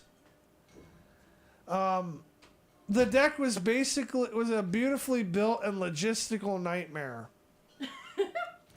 The deck dominated the Pro Tour tournament with a 59% win rate, which, by the way, is fucking insane in Magic. If you have a deck with a 59% win rate, you're almost guaranteed to win a match when you play it. Damn. Simon Nielsen claimed the Pro Tour trophy. Since then, it's performed worse. Some of this can be attributed to the fact that the deck is objectively weaker in the online formats. Many players still use Thassa's Oracle, which is weak outside of combo. Once they've drawn their entire deck due to an endurance loop being unrealistic under an online timer. This makes more mulligans and weaker to interaction. Despite that, it continues to be a prominent part of the metagame on Magic Online and is threatening to put up incredible numbers at the next regional qualifiers. So how did we get here?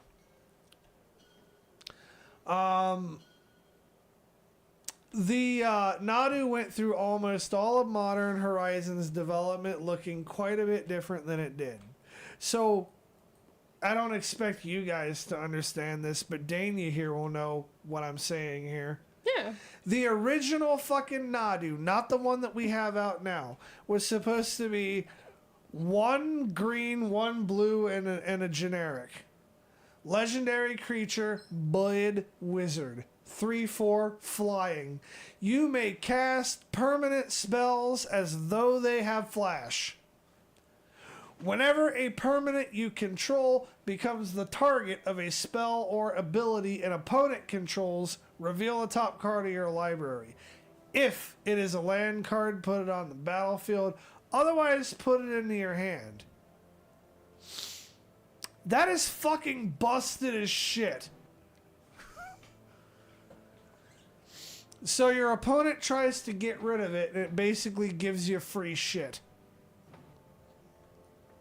Nadu is powerful against interaction and is found in testing, but it wasn't something that the group perceived as much more than a role player. For some context, Modern Horizons works... I'm trying to find the portion that I want.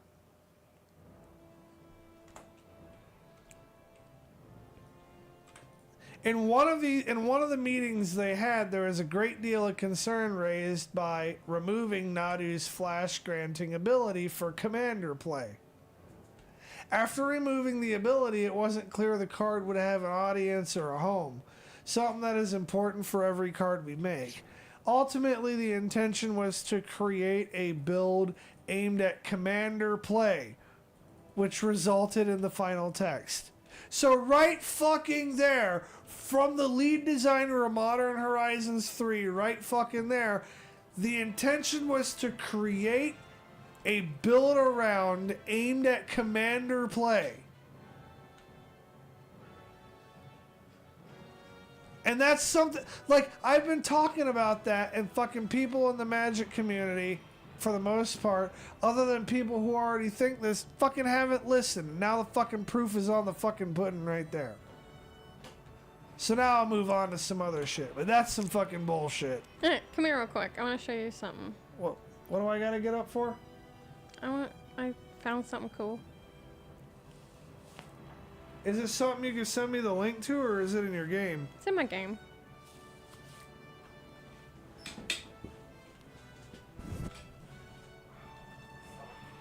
Why? I'm sorry. I gotta get back over to it real quick, but I thought it was pretty awesome. Oh, what is it? Look at that.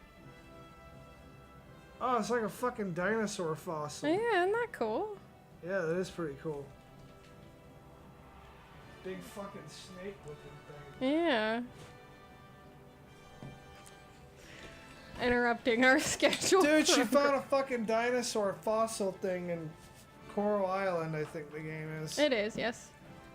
So, overall, this has been a pretty good Kekfest. Anybody got anything else they want to bring up?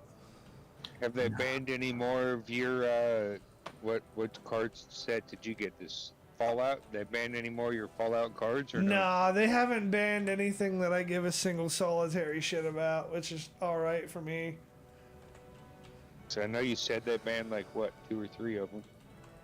Yeah, they banned a few things on the last rotation, but this time around, all the stuff I have has been spared the ban hammer. Good shit. So I don't have to take any decks apart or rebuild any decks. Nothing wrong with that. I am partly wondering if the card that we were talking about being banned in Modern, I wonder if that's going to get banned in Commander. So many people want it banned in Commander. Honestly, But if they haven't even banned Oko in Commander, but I guess the difference is he can't actually be your commander without a Rule 0 making him able to do that. yeah, and the other thing that keeps Oko in check is 3 opponents. Yeah. Oko's absolutely fucking tilted and busted against 3 people. Not quite, against 1 person. Not quite as useful when you're against 3. Because what's going to happen is Oko is going to immediately become a target the minute it hits the field. And it will die if you're against 3 people. But Nadu punishes your opponents for targeting it by giving you shit.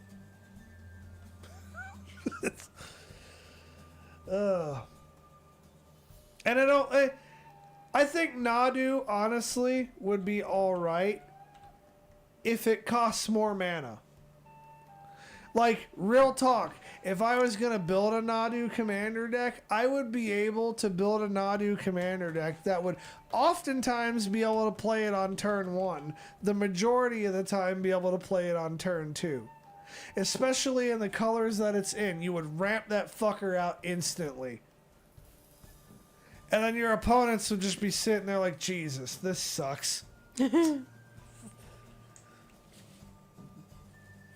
So, a lot of people don't think that a card like that is fun. And, I don't know, I guess I get it, but at the same time, I don't care because a lot of my interaction doesn't specifically target it. I'm just, oh, hey, yeah. Like, I'm playing my Urza deck. I'm like, oh, hey, yeah. Well, you just don't get to do anything now. Good luck. Can't untap nothing. Sucks to suck. You're either going to scoop or you're going to slowly die, or I'm going to go infinite. Either way, you lose. So, yeah, pick your poison. And I will oftentimes tell that to people when the board state is like that. Like, I'm not going to sit there and wait for them to I'll wait for them to fucking forfeit. But I will sit there and Dania could even tell you this because she's played with me. I'm like, hey, I have this going on. You can try to play through it if you want, or we can scoop it up and move on to the next. And sometimes Daniel push through that shit, sometimes successfully, sometimes not. And sometimes she'll be like, yeah, I see what's going on here. Yeah, fuck that. It kind of depends on my mood, which I think is fair. Yeah. But, like, my biggest commander deck creates a sort of fucking Pandora's box that completely changes the rules of the game, and you have to figure out a way to get through it. And it changes the rules of the game in a way that the majority of decks out there are not cool with. You're like, oh yeah, like okay, imagine if we're playing a game where you're like, you ever played Civilization? No, I've seen it. I have not, but I've seen it played. What about Command and Conquer? You ever played that? Oh yeah, back in the day, yeah. Okay, imagine if you will a game of Command and Conquer where you have like 10,000 fucking credits. Yeah. But you cannot spend any of it. Oh. Like, yeah. you are literally not allowed to spend it to build units, and you have to figure out other ways to get units. I got you. That's what that deck does. It's like, oh yeah, the way you normally do shit, yeah, fuck you. You're not allowed to do that anymore. Absolute pain in the ass. So I usually only get to play that deck against people once, and then afterwards they never want to fuck with it again. Fuck you, dude. Fuck you, man. Although usually I only bring that deck out when I'm trying to make a point or when I'm up against somebody who's actually about that life. I think Right. the funnest time I had, or like the proudest, was like you completely locking down my board state, and then I got to a point where I could just be like, fuck you, and flew right over everything to kill you. And sometimes when I play that deck, if I'm playing against somebody who I like playing with, I have to... One thing that's hard for me sometimes is to keep the game fun, I have to slow down and do shit that I like. Or like, opt to not do shit that I would do if I was playing competitively. I'm like, well, I could play Winter Orb on turn 3, but maybe I'd better not do that. Dude, I gotta crash out, man. Y'all have a Alright, great man. night. Yeah, hey, you take it easy. We're actually about to bring this stream to an end. Alright, man. Later. Later, bud. Later, bud. So, yeah, this Kekfest has been a good one. I will see you all.